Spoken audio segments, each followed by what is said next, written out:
Es correcto, doctor, ya se ¿Listo? aprecia. Excelente, gracias, gracias, maestra.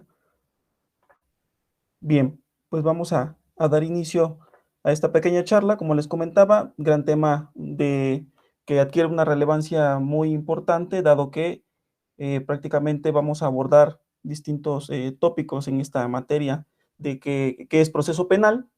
Prácticamente voy a retomar unos aspectos, un poquito de antecedente para ir dándole proyección o encaminarlos al tema como tal del proceso penal. Las audiencias en el proceso penal, ¿qué vamos a abordar en esta pequeña charla? Pues bueno, desde el punto de vista primero del Código Nacional de Procedimientos Penales, ya comentaba una pequeña introducción al mismo, cómo llega este código único, o código, sí, código único o código adjetivo en materia penal, ¿no? Un código nacional y sobre todo este gran cambio radical, un gran paradigma, sobre todo los retos, ¿no? Que el propio sistema de justicia en nuestro país pues se ha enfrentado ya con la reforma prácticamente de 2008, ¿verdad? En la cual pues se llegaron cambios muy importantes a nuestro sistema de justicia penal. Vamos a ver también no solo los cambios que impactan o que implican en el hecho de nuestro sistema de justicia, sino también a la colectividad, es decir, a la sociedad misma, ¿verdad? Que sobre todo pues sabemos que no solamente le reviste una serie de derechos, llámese fundamentales, humanos, sino que también por parte del Estado mexicano la obligatoriedad de el reconocimiento a esos derechos, obviamente brindar las herramientas suficientes, sobre todo en el campo jurídico, ¿no? Prescindiendo de esos bienes jurídicos tutelados. Y pues bueno, ese es primer punto, la importancia de ese Código Nacional y cómo se aplica, ¿no? La aplicabilidad del mismo, el impacto que tiene en nuestra sociedad mexicana.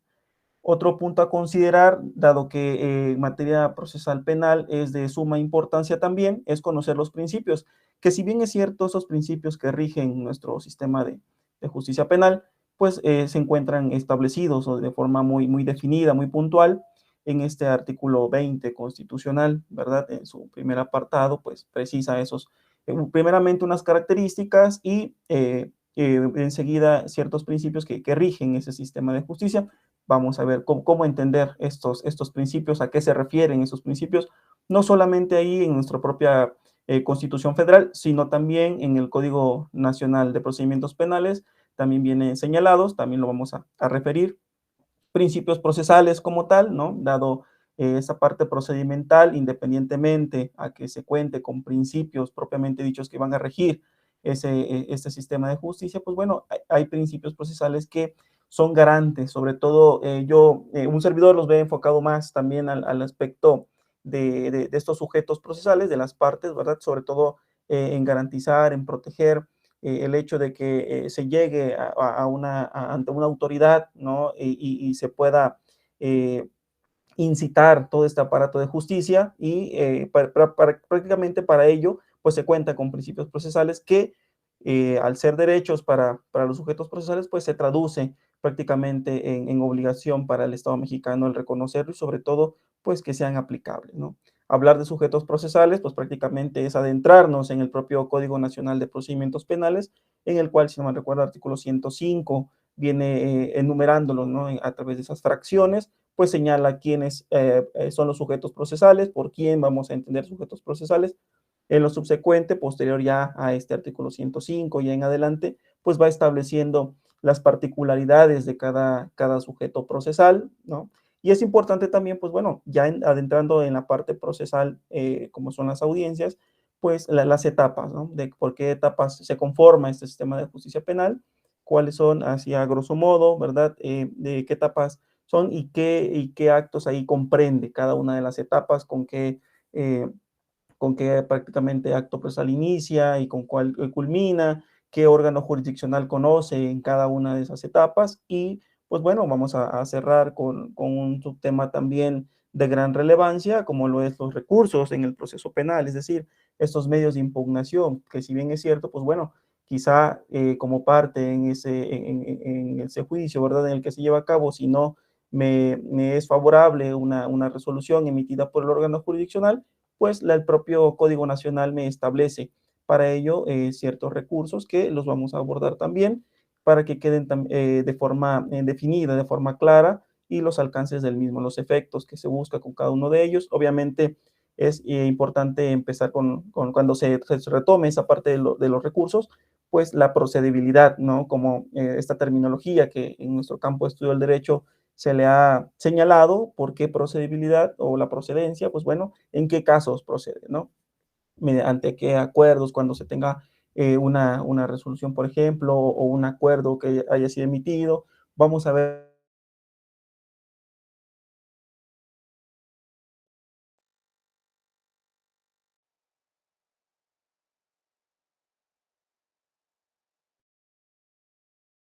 lo que es eh, prácticamente las audiencias, este Código Nacional de Procedimientos Penales, ¿verdad?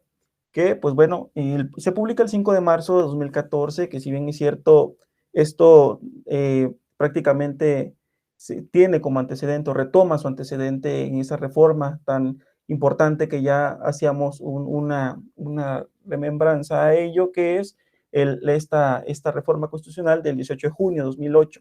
¿Qué pasa con esa reforma de 2008? Pues bueno, se hace un cambio, decíamos, de paradigma, sobre todo en 10 artículos, básicamente 10 artículos de nuestra Constitución Federal, entre ellos, obviamente, temas de lo que es el sistema de justicia penal y incluso el tema aquí de incluso seguridad pública, por ejemplo, facultades del Congreso.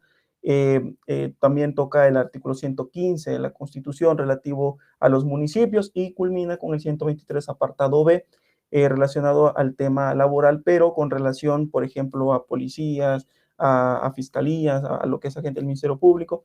Y, pero en esencia, para tomarlo respecto a nuestro Código Nacional de Procedimientos Penales, pues se visualiza, ¿no? Se forma una parte de un proyecto, digamos, hacia futuro, por decirlo de alguna manera, porque establece un plazo, ¿no? Un lapso de tiempo de 8 años. ¿Estos 8 años para qué? Pues para que precisamente se llegue a establecer esta forma de sistema de justicia penal de tipo o con característica oral, ¿verdad? Acusatorio además, y que pues bueno, prácticamente para ello deben hacer a la vida jurídica un código único dado que prácticamente se van a establecer de forma muy lineal, muy general, muy en todo nuestro territorio nacional, tanto un procedimiento que prácticamente no va a variar entre una entidad federativa y otra, sino que como anteriormente se tenía, ¿no? Porque pues sabemos que a nivel nacional, pues se cuenta con un código penal, ¿no? A nivel nacional, es decir, un código penal federal sí, pero en cada una de nuestras entidades federativas también se cuenta con un código, por ejemplo, código penal para el estado por ejemplo, Querétaro, se me ocurre pensar, ¿no? Entonces, si bien es cierto un código penal del estado, un código penal federal, pero se establecía también un código de procedimientos penales federales, ¿no? Entonces, ¿qué pasa aquí con esto? Con esto, o código, anteriormente se denominaba así, o se tenía un código de procedimientos penales para el estado de y el estado que gusten, ¿no? Entonces dice, pues bueno, vamos a unificar, ¿no? Para no tener toda esta serie de procedimientos establecidos de forma independiente cada una de las entidades federativas, homologuemos entonces que existía o que ellos veían una preocupación porque se generaba una crisis dentro del sistema de justicia penal. ¿Por qué una crisis? Nos hemos de preguntar, pues bueno, bajo la perspectiva de estos estudiosos de derecho penal, pues para ellos señalaba que había un incremento de inseguridad, ¿no? Esta inseguridad como hoy en día, o sea, han de decir, bueno, pero es que también hoy en día, si hablamos de inseguridad, pues es un tema tan amplio, si lo empezamos a abordar, dado que, pues bueno, todavía tenemos esa inseguridad, hablando de inseguridad a través de que, pues bueno, esta falta quizá de preparación o esta falta de profesionalismo en autoridades, sobre todo en materia de seguridad pública y demás, ¿no? Pero aquí el punto que estos estudiosos del derecho observan es esta inseguridad. Doctor, ¿Dónde, maestra? perdón que lo interrumpa, dejó de proyectar. A ver, permítame.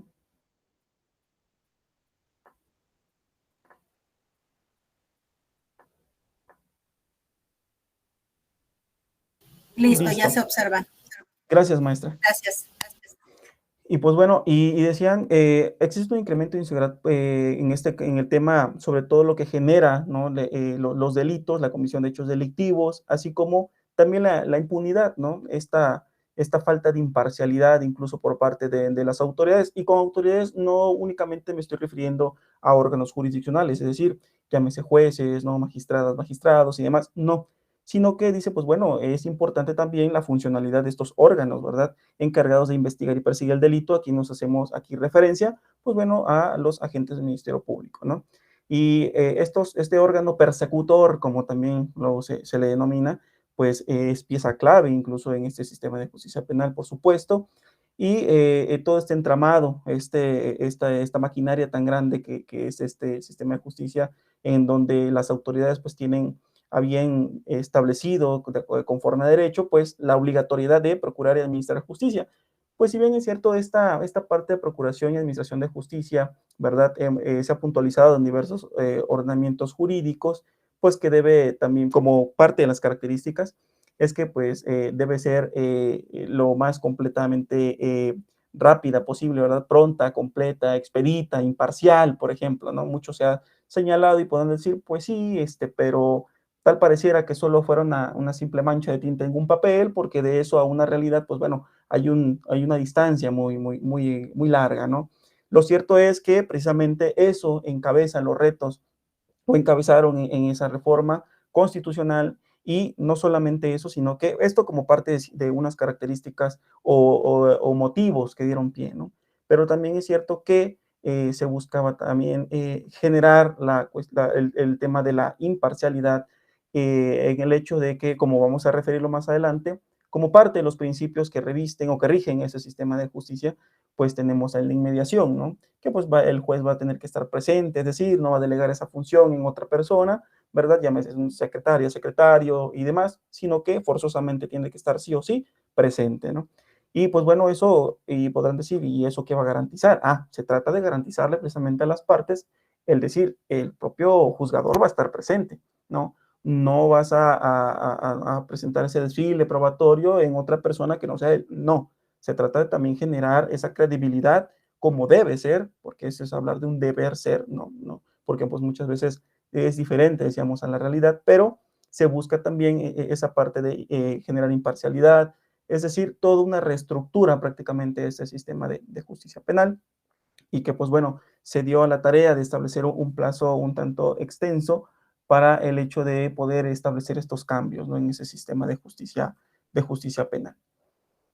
Dando continuidad a esta parte de lo que motivó o lo que originó que se diera un cambio en este paradigma que señalábamos, es decir, esa parte de unificación, de homologar la parte procesal penal.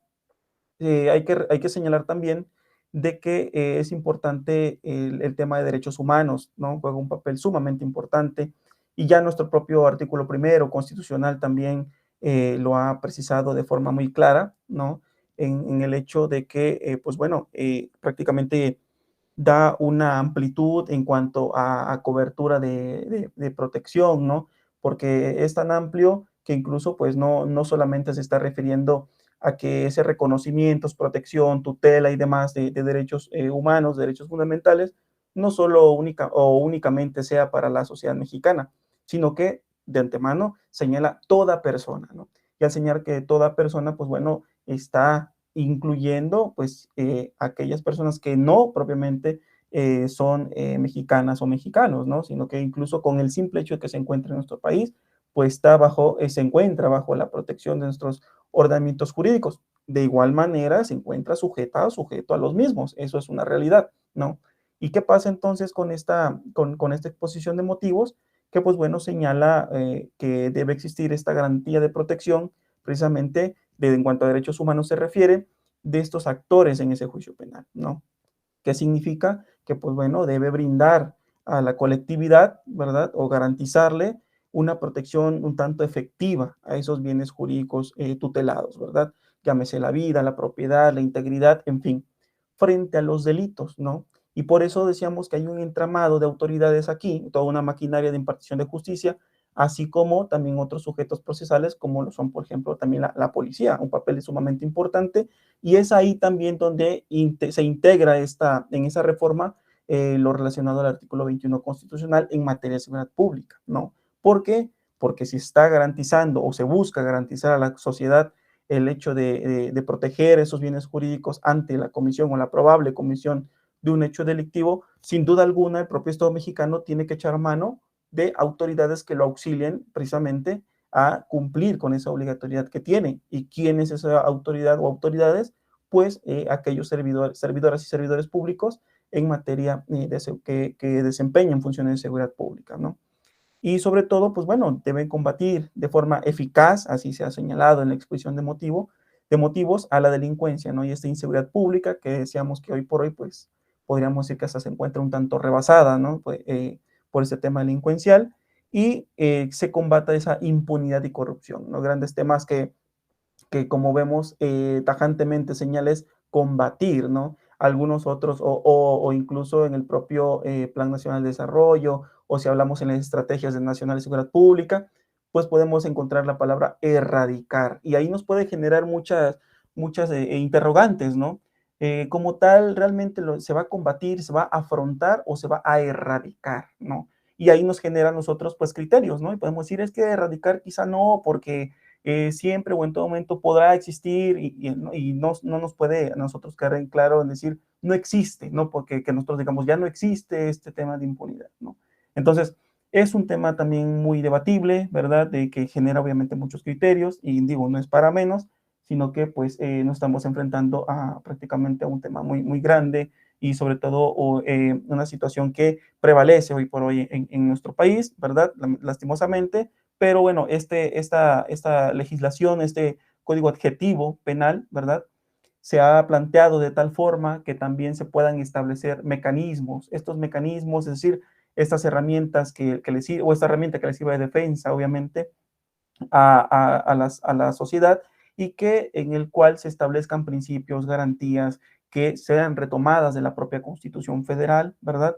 Y que obviamente se pueda dar una tranquilidad, ¿verdad? En cierta medida, obviamente, a la colectividad, en decir, se te garantizan tus principios y derechos procesales, derechos humanos, obviamente, desde luego que la autoridad tiene sí o sí esa obligatoriedad, se encuentra también sujeta al cumplimiento de las disposiciones tratándose de temas o de instrumentos internacionales. Por ejemplo, me estoy refiriendo a los tratados internacionales en donde se encuentran muy puntualizados los derechos humanos, incluso, ¿verdad? Las instituciones internacionales. Está muy sujeto a ello el Estado mexicano, independientemente de su ordenamiento jurídico, ¿verdad? Interno.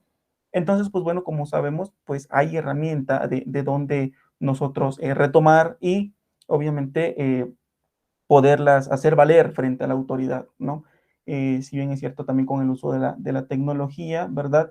Pues encontramos en los medios informativos, incluso hasta en redes sociales, pues bueno, ya muy divulgada, muy pública la información, incluso de, llámese, sentencias de Corte Interamericana, ¿verdad? Y algunas también en nuestro ordenamiento interno, pues bueno, las tesis de nuestra propia Suprema Corte de Justicia. Entonces, podemos nosotros tener ya a la mano hoy por hoy, pues mucho material, ¿no? Al respecto y que, pues bueno, nos resta documentarnos en el mismo y pues hacerlos valer sobre todo frente a la autoridad y generar ahí o sentar una especie de precedentes, ¿verdad? Que nos sirvan precisamente para que los propios juzgadores, los propios órganos jurisdiccionales, pues bueno, tengan muy bien claro que la colectividad es precisamente quien tiene este derecho también de hacerlos exigibles, ¿no? Y obviamente esas autoridades la obligación de acatarlos, ¿no? De cumplirlos. Bien, aquí vamos a adentrarnos un tanto ya a lo que les refería, permítame, déjenme ver si se está proyectando. Sí, es a lo que les mencionaba de los principios que rigen este sistema de justicia penal. Vean, la propia, decíamos, Constitución Federal, en su artículo 20, ha señalado de inicio, pues, dos características, ¿no? Previo a que mencione esos principios que rigen ese sistema, pues ha señalado dos características, ¿verdad? ¿Qué refiere nuestra Constitución Federal? Pues que el sistema de justicia penal será acusatorio y oral. Punto. Ahí encontramos una primera oración, ¿verdad? Hay un punto. Será acusatorio y oral. Acusatorio se refiere obviamente, lo vamos a relacionar con el principio de contradicción y dirán, bueno, pero ¿por qué? ¿Por qué esta relación con el principio de contradicción? Ya veremos ese principio de contradicción.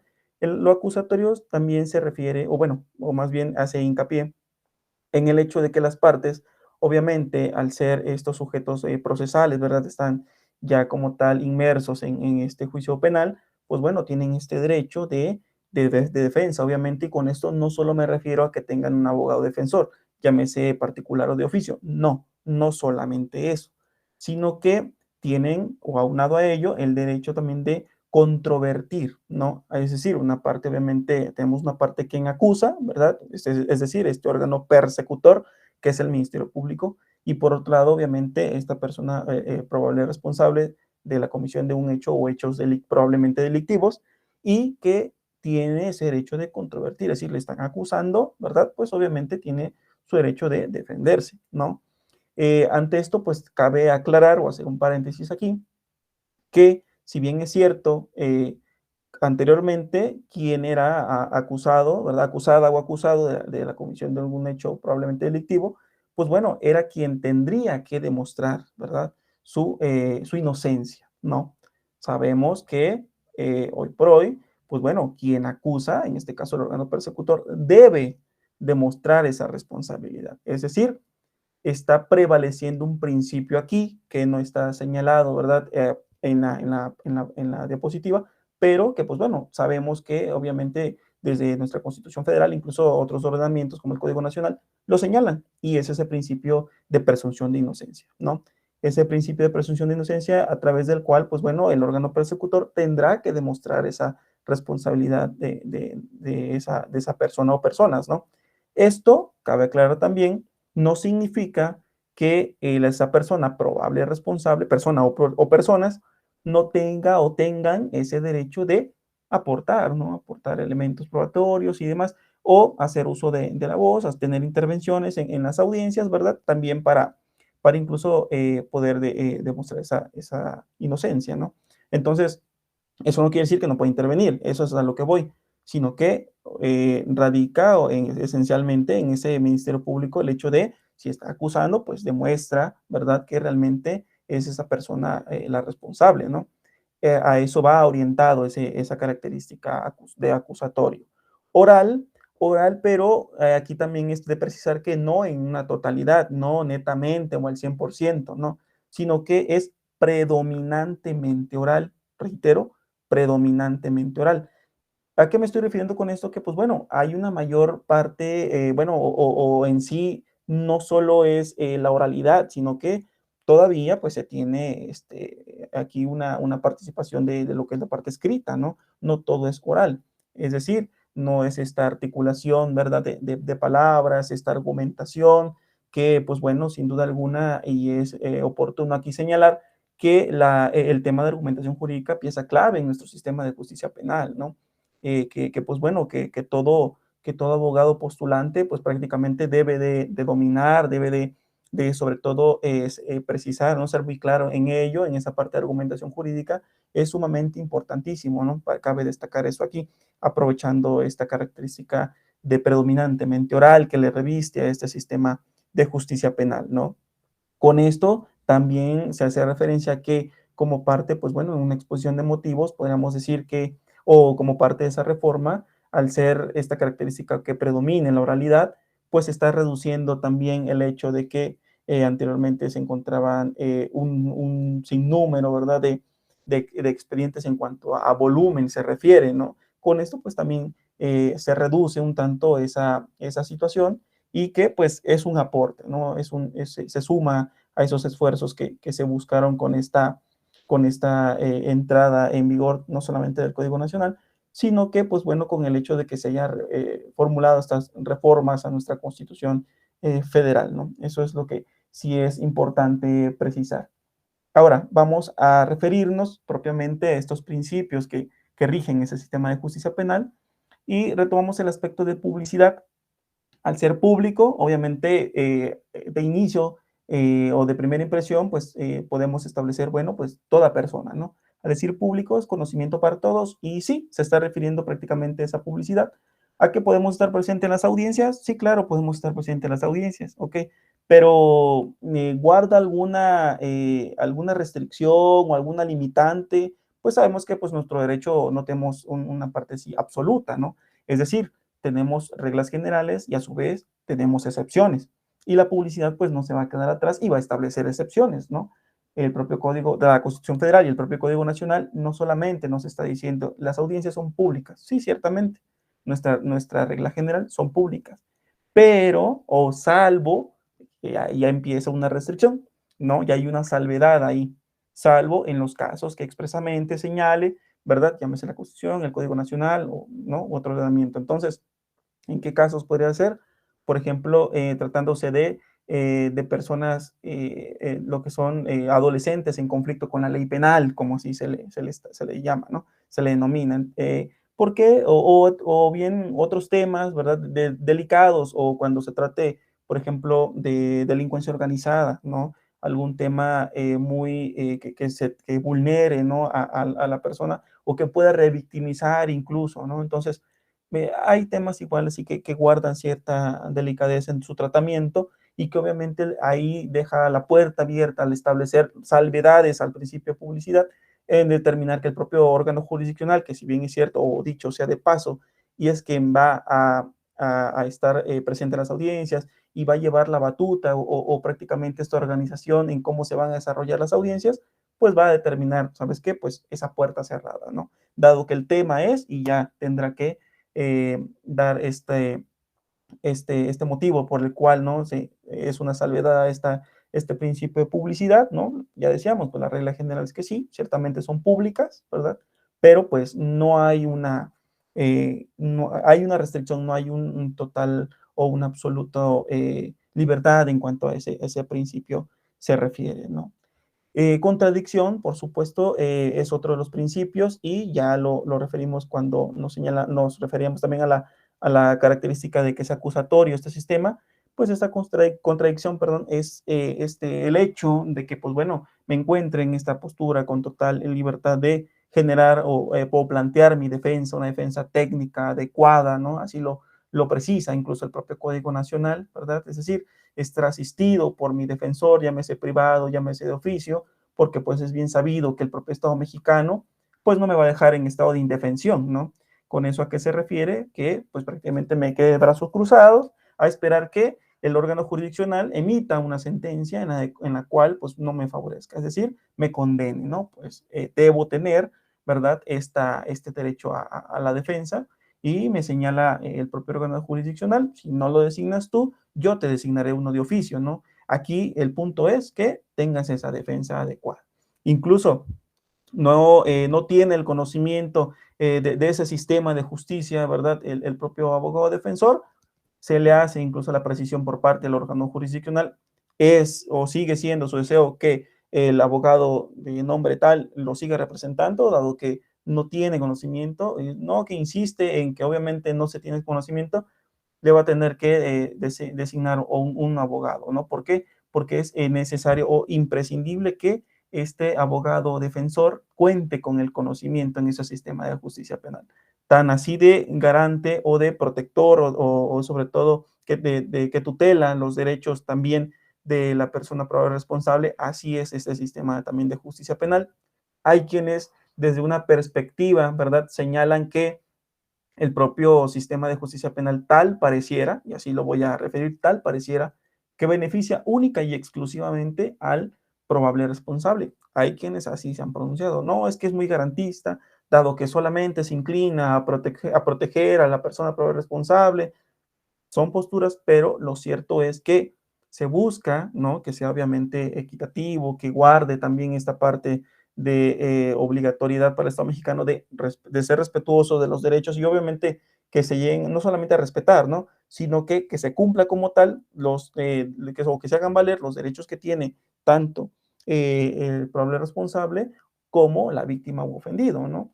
Tan es así que, pues bueno, en ese artículo 20 constitucional, en esos tres apartados, ¿verdad? De forma, sabemos, muy general, ¿verdad? Hay disposiciones generales en el apartado A, apartado B, derechos que asisten a la persona en detención, y apartado C, pues, derechos de la víctima u ofendido, ¿no? Entonces, encuentra o debe encontrar ese equilibrio también en cuanto a reconocimiento de derechos y que, pues bueno, esa obligatoriedad, decíamos, de las autoridades en que se aplique como tal, ¿no? Eso llevado al plano de la contradicción, pues bueno, no solamente el probable responsable va a defenderse, decíamos, lo va a acusar el agente del Ministerio Público o el agente del Ministerio Público, pues sí, tiene que demostrar responsabilidad el agente, claro, y aún así, entonces, ¿qué pasa con el principio de presunción de inocencia? Bueno, pues por eso mismo lo sigue teniendo esa persona. Y puede también él defenderse o aportar, aportar elementos para determinar o demostrar su inocencia, sí, por supuesto, ¿no? No quiere decir que no pueda presentar ya desde argumentos, desde elementos probatorios, ¿verdad? De presentar todo este desfile probatorio y poder luchar porque obviamente se demuestre esa inocencia, ¿no? Y el Ministerio Público pues tratará de demostrar la responsabilidad. Entonces, radica ahí una contradicción, ¿no? Ese principio es ahí donde el órgano jurisdiccional, pues bueno, debe darle incluso la oportunidad que pueda ser escuchado, obviamente, sin duda alguna, ¿no? Eso sí es un hecho, porque tan es así que le pregunta incluso, ¿no? Si es su deseo declarar, ¿verdad? Y consúltelo con su abogado defensor y ya se acercará, ¿no? Prácticamente, si dice, no, pues no voy a declarar, ok, si se reserva el derecho, me reservo el derecho, señoría, perfecto. Y el punto es que se le pregunta, ¿no? Se le pregunta y no solamente es el hecho de decir, respóndame directamente y no lo consulten, no, es consúltelo con su abogado defensor, porque ahí viene la parte que debe estar asistido por el defensor, ¿no? Precisamente ahí radica, si no, ¿qué razón de ser tendría el que se diga, debe estar asistido por el defensor? Pero cuando yo te pregunte o algo que tenga que determinar la parte de la defensa, no la cuestiones o no lleguen a un consenso con el abogado defensor, pues no, ¿verdad? Entonces, tiene también que verse ahí una interacción, una comunicación entre la defensa y esta persona probable responsable, ¿no? Incluso, pues también sabemos que pues el hecho de que la defensa pues tiene el conocimiento también en el sistema de justicia, digo, eso es partiendo de todo, de ahí, ¿no? En cuanto a continuidad se refiere, ¿verdad? Se refiere al hecho de que debe existir, que estas audiencias pues deben ser, es decir, continuas, deben ser secuenciales, ¿verdad? Unas con otras, no estableciendo también junto con, voy a retomar también aquí el principio de concentración, el hecho de que en este tema de la concentración y continuidad mucho se da a confundirlos, ¿no? Uno se está refiriendo en el tema de la continuidad de que pues la secuencia en este tema de audiencias, ¿verdad? Debe ser continuas esas audiencias, ¿verdad? No dar un margen de tiempo en que, por decir, en diciembre, en este mes se llevó a cabo la audiencia y pues bueno, ahí vemos por ahí de marzo, de febrero, ¿no? Ya la otra, ¿no? Tratar de que obviamente lleve esta continuidad, debe ser secuencial. Por su parte, pues la concentración es que en una audiencia, pues se desahogue el mayor número de actividad procesal que se tenga en esa audiencia para acotar tiempos, ¿no? ¿Cómo se le denomina en términos jurídicos? Pues bueno, celeridad procesal, reitero, celeridad procesal, es decir, esa rapidez, esa secuencia, ¿verdad? Y no perder el tiempo, no ser tan más engorroso ese juicio, ¿verdad? No hacerlo tan tardado, tan dilatado todo este juicio, sino que se busca una rapidez, sí, una atención oportuna, ¿verdad? Y es por ello que se está prácticamente señalando aquí uno de los retos, además, de que se precisaron al inicio, por ejemplo, bueno, no al inicio, sino cuando se refería a la reforma constitucional, ¿no? Es decir, cómo nosotros podemos darle esta rapidez, dado que los juicios son demasiado extensos y demás, pues bueno, debe regir principios aquí, ¿no? Como cuáles, pues bueno, también la concentración, continuidad, son principios también como todos los demás, pues sumamente esenciales, ¿no? Hablar de inmediación también nos lleva al hecho de ser garantes de que la colectividad o la propia sociedad no tenga o recobre un tanto esa confianza con las autoridades. ¿A qué me refiero con esa confianza y de qué autoridades? Pues a los órganos jurisdiccionales, ¿verdad? Al tema de la impartición de justicia, ¿no? El hecho de decir, bueno, soy parte en ese juicio, pero sé o estoy sabido que es el órgano jurisdiccional quien debe estar presente, ¿verdad? Que va a haber un desfile probatorio o se van a formular los alegatos, ya sea de inicio, de cierre, no sé, y me va a escuchar el órgano jurisdiccional y será ella o él, ¿verdad?, quien me esté escuchando, o ellos cuando se trata de un tribunal de enjuiciamiento. Entonces, lo cierto es que se tiene esa parte de ser garante, sí, en el hecho que se encuentre presente el órgano jurisdiccional, ¿no? Y obviamente aquí también es de resaltar que no solo se trata de implementar lo que es el sentido del oído, ¿no? Me refiero al órgano jurisdiccional, sino que además el órgano jurisdiccional podrá apreciar a través de sus sentidos todo lo que ahí, me refiero ahí con la audiencia, todo lo que vaya aconteciendo, ¿no? ¿Por qué menciono esto? Dado que como estas partes intervinientes en el juicio, pues bueno, van a tener participación prácticamente, ¿no? Y el juzgador, pues va a poder va a observar, ¿no? Incluso hasta la propia conducta e incluso reacciones de las partes, ¿no? Me voy a referir, por ejemplo, si se tratara, no sé, de una testimonial o si fuera un interrogatorio, por ejemplo, va a tener que prestar total atención, obviamente, al juzgador cuando se esté desahogando, ¿verdad? Y ya esa prueba como tal, y pues bueno, podrá apreciar también hasta las reacciones, ¿no? Porque pues muchas veces eso también da mucho de qué decir, esas expresiones corporales y demás, pues estará atenta o atento a ello, ¿no? No solo es prestar esta escucha, ¿no? A lo que se esté llevando a cabo, sino que, pues bueno, cómo reacciona incluso, ¿no? Porque pues muchas veces igual hay quienes dicen, es que están revictimizando a esa persona porque recuerda o va reviviendo lo acontecido, ¿no? Toda esta parte de los hechos y podemos ir, pues sí, ¿no? Muchas veces sí y pues luego podemos decir, pero es que también resulta necesario el hecho de escuchar a los testigos, ¿no? O no sé,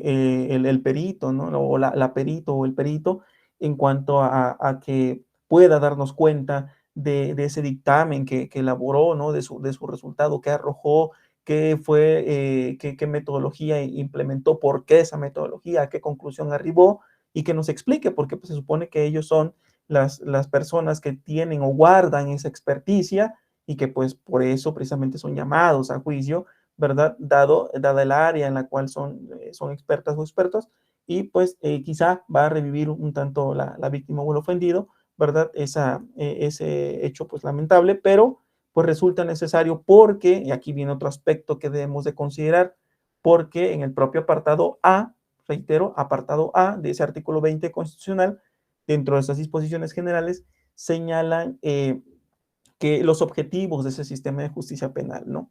Dentro de ellos, o los fines, dentro de ellos se tiene el que se conozca la verdad, ¿no? Se llegue a la verdad de los hechos. ¿Qué fue lo que pasó? No, es decir, que el propio órgano jurisdiccional, que ante él se le pueda decir y obviamente demostrar que quede todo acreditado lo ocurrido, ¿no? ¿Y cómo va a suceder eso? Pues bueno, quien se tiene que contar con testigos, llámese peritos, ¿verdad? No sé, incluso alguna videograbación, algo que le dé luz a la propia, que le permita de llegar a a establecer una determinación, ¿no? Una resolución y que el juzgador le genere esa convicción, ¿no? Muchos también se decía en la licenciatura que le genere ánimo, y le influye en el ánimo del juzgador, ¿no? En el ánimo no se refiere a que si está triste, está contento, no, sino en esa convicción para poder determinar, ¿no? Responsabilidad o no sobre la o las personas que se encuentran ahí como probables responsables, ¿no? Entonces, esa es una realidad, el hecho de que también la inmediación guarde relevancia, dado que se le tiene que establecer punto a punto al juzgador lo ocurrido, acreditarle también, y el hecho de que luego existan juzgadores o juzgadores a lo largo de esas etapas procesales, es con esa finalidad, ¿no? Generar credibilidad, dos, generar también la imparcialidad. ¿Por qué? Porque pues vamos a ver que hay determinadas etapas en las cuales ya no va a conocer, por ejemplo, lo que es un juez de control, ¿no? Sino que va a conocer el juez de juicio oral o un tribunal de enjuiciamiento, ¿no? En fin, y llega fresco prácticamente al conocimiento del tema, ¿no? De prácticamente, podemos decir, o como se dice vulgarmente, ¿no? Se le va a contar la película, ¿no? no lo sabe. O sea, él llega y dice, bueno, pues de qué se trata, a ver, se quedaron en esto, a ver qué sigue, ¿no? Prácticamente, ¿en qué estamos? ¿No? Pues se trata, okay, no está viciado, contaminado con lo ya previo o lo que previamente que se ha desahogado, ¿no? Pues no, llega de cero prácticamente y eso no sucedía así en otro sistema de justicia, ¿verdad? Sino que venía conociendo él mismo y se dice, bueno, es que está viciado porque viene conociendo de inicio a fin prácticamente, y aquí no, se trata de evitar eso, ¿no? Que venga con conocimiento en blanco de este tema y que prácticamente llega a cierta etapa procesal, se le dice, aquí está prácticamente lo último actuado en esta etapa y de aquí en adelante conoces, ¿no? De eso prácticamente a eso se enfoca ese desarrollo de las audiencias, ¿no? Decíamos, no solamente es señalar esos principios procesales, perdón, esos principios que rigen el sistema de justicia, sino que también principios procesales. Pero, previo a señalar principios procesales, es importante también conocer de esos derechos también, derechos procesales con los que se cuenta, ¿verdad? En las audiencias y por mencionar algunas de ellas, por algunas nada más, porque sabemos que hay diversos, derecho a la intimidad y a la privacidad. ¿A qué me refiero con ello? ¿O por qué enfocarlos dentro de lo que es las audiencias? ¿Por qué esta privacidad y lo que es la intimidad? Porque pues es bien sabido, de igual manera, que se maneja pues la información, ¿no? En lo que son las audiencias, incluso desde que se van determinando en audiencia cuando se presentan a las partes, ¿verdad? Incluso si dice, bueno, por parte de la defensa, ¿quién tenemos? Pues bueno, el abogado se presenta, ¿verdad? Con cédula también ya prácticamente establecido y que el propio auxiliar de sala ya cuenta con ello y demás, ya tienen los datos, ¿no? Pero eso de manejo ya de la información, a eso me estoy refiriendo en cuanto a intimidad y privacidad, al manejo de esa información que se están ahí refiriendo. Incluso le llega a preguntar el propio órgano jurisdiccional a la persona o personas probables responsables si es su deseo que pues obviamente esos datos se mantengan en reserva, fíjense, incluso es parte de esos derechos procesales y se sigue en reserva, ¿no? Que se hagan públicos, no, ¿verdad? Todo en reserva, ¿ok? Y es un derecho. Y se pueden preguntar, oiga, ¿y eso le afecta o le beneficia? No, es que es un derecho, ¿no? Se lo deja optativamente, es decir, si quiere o no quiere, ¿no? No incluye, perdón, no tiene, no va a influir, más bien es la palabra, no influye en la determinación que llegue a adoptar el juzgador, ¿no? Esa es una realidad, porque no va a decir el juzgador, como se quiso reservar la información, la publicidad de sus datos, lo voy a sentenciar a tantos años de prisión. No, ese es el caso, ¿no? No es así, sino que prácticamente son derechos que las partes tienen precisamente a que se guarde esa privacidad, ¿no? De documentos, datos personales incluso, y que pues sabemos porque también está videograbada, ¿no? En las audiencias, pues ahí se encuentran videograbadas y también obvio es de respetar esa intimidad, esa privacidad. Hablar de justicia pronta, pues bueno, está aquí refiriéndose al tema de la inmediatez, ¿no? Ese tema de que sea rápido, a eso me refiero, la celeridad procesal, ¿no? Esa parte viene a quedar aquí incluida en la justicia pronta. Decíamos que dice pronta, completa, imparcial, expedita, ¿no? Es decir, rápida, lo más pronto posible. Es por eso la inmediación la continuidad en las audiencias y la concentración, ¿no? Precisamente por la justicia pronta, ¿no? Que sabemos que, pues bueno, ya decíamos, de lo que se encuentra escrito a propiamente la materialización de ello, pues bueno, muchas veces sí hay una discrepancia, ¿no? Totalmente, pero lo cierto es que sí se encuentra previsto. ¿Qué es lo que hay que hacer? Pues bueno, pues hacerlo valer, ¿no? Hacerlo exigible ante la autoridad, sentar ese precedente, decir, cuando digo sentar ese precedente, decir, bueno, pues yo se lo hice ver al juzgador, ¿no? Lo reclamé, lo invoqué esta parte de mis derechos procesales, como lo es la justicia pronta, ¿verdad? Para que obviamente en lo posterior, pues el órgano jurisdiccional, pues se aboque a ello, ¿no? Se apegue justamente a este marco de legalidad, ¿no? Derecho a una defensa, tratándose del probable responsable o asesoría, tratándose también de la víctima o ofendido, ¿verdad? Debe ser adecuada e inmediata, ¿no? No decir, bueno, pues no quiso nombrar un defensor, ¿verdad? Pues me corresponde uno de oficio, pero pues bueno, lo voy a dejar ahí para otros días, le designo el de oficio, ¿verdad? No, debe asignarle uno de oficio, ¿no? Y sobre todo porque, pues bueno, se está siendo garante de esos derechos procesales también, ¿no?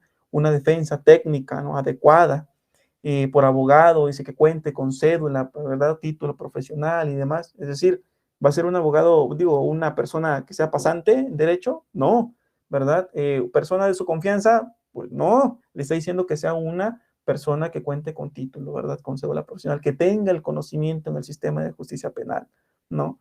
Porque prácticamente se está velando porque tenga como tal esa plena seguridad, o sea, certeza jurídica de que se está siendo asesorado y o cuente con una defensa como tal adecuada, ¿no? Ahora, hablar de principios procesales, independiente, decíamos, a estos principios que rigen ese sistema de justicia, pues nos van a llevar, primeramente, basta precisar el de igualdad ante la ley, ¿no? Esta parte equitativa, ante ordenamientos jurídicos, ante órganos jurisdiccionales, es decir, todas las personas que lleguen a intervenir a un procedimiento penal van a ser tratados por igual. Cero discriminación ahí prácticamente, ¿verdad? Mismas oportunidades, sí. Mismas reglas del juego, prácticamente, sí, también. Ok, deben de sostener esa acusación y a su vez la defensa, sí, así es, deben tener esas oportunidades, ¿verdad? Por eso también cuando se tiene el tema de alegatos, ¿verdad? Por eso incluso se establece hay una participación, ¿verdad? Del propio órgano jurisdiccional al ser quien preside las audiencias, de acuerdo a la inmediación, pues le dará el uso de la palabra, ¿verdad? El uso de la voz, ¿verdad? A ver, formulen, por ejemplo, este alegato de apertura, muy bien, ya te escuché, ¿verdad? Ministerio Público, a ver, defensa, ¿verdad?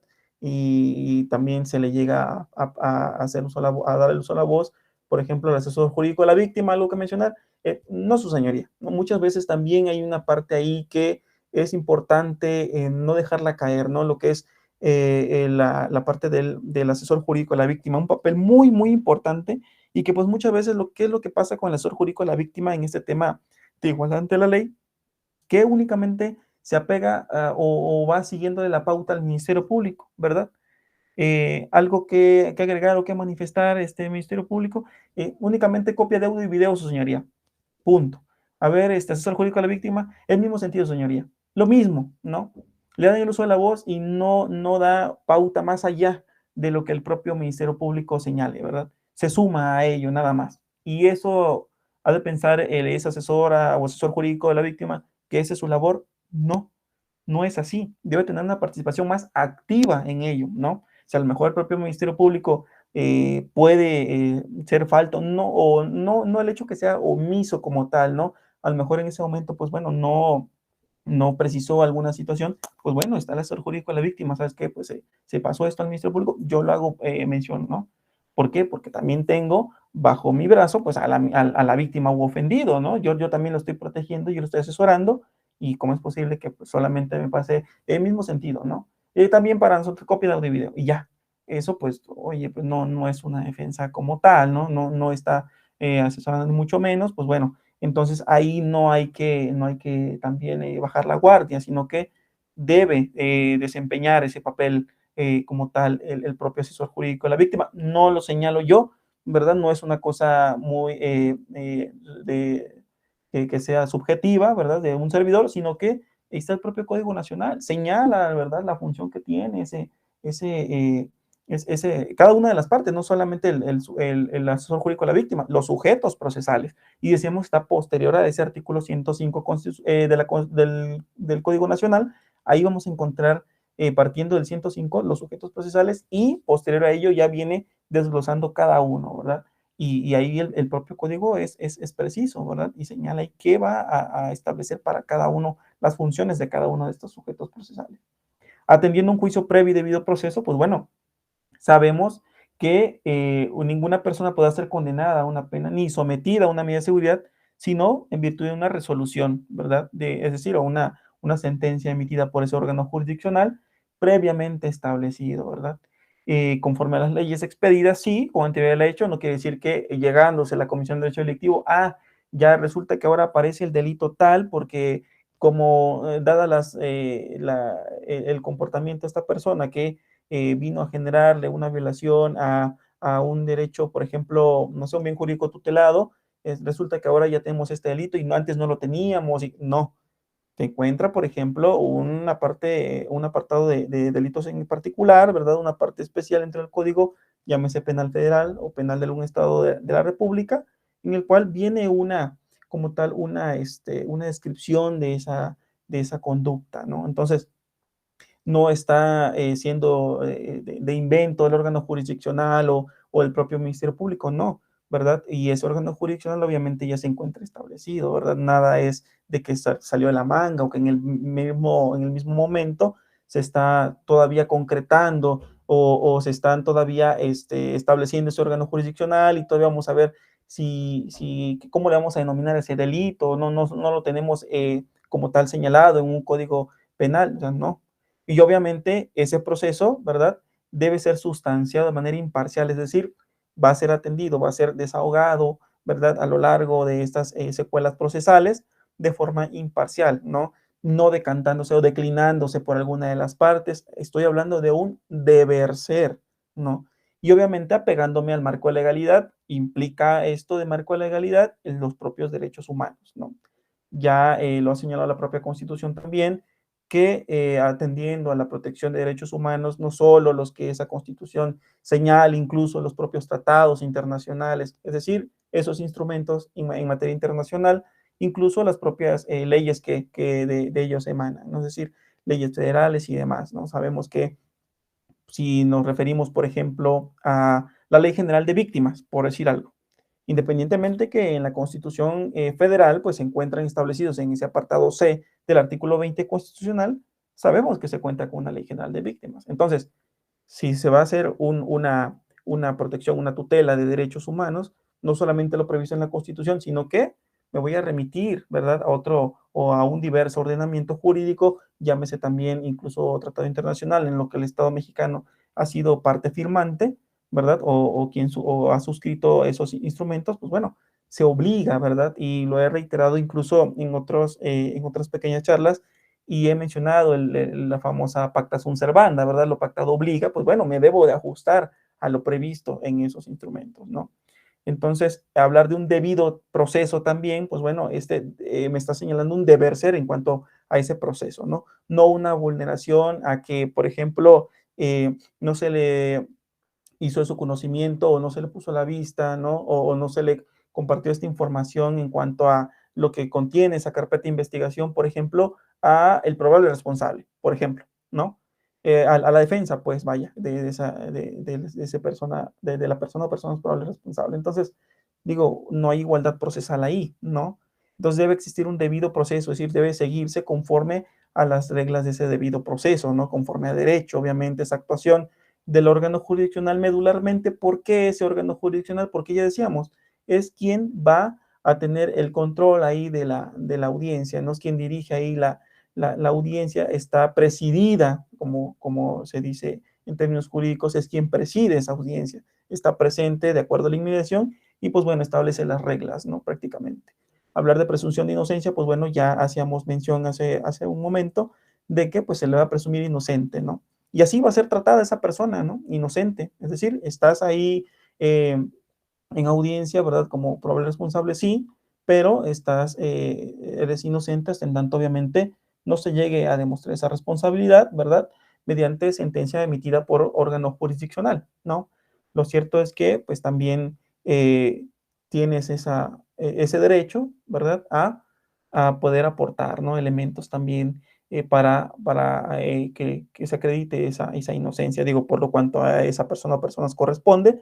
Ya decíamos, ¿no? El Ministerio Público, pues bueno, es órgano persecutor, ¿verdad? Es quien acusa, pues bueno, quien acusa está obligado a demostrar esa responsabilidad.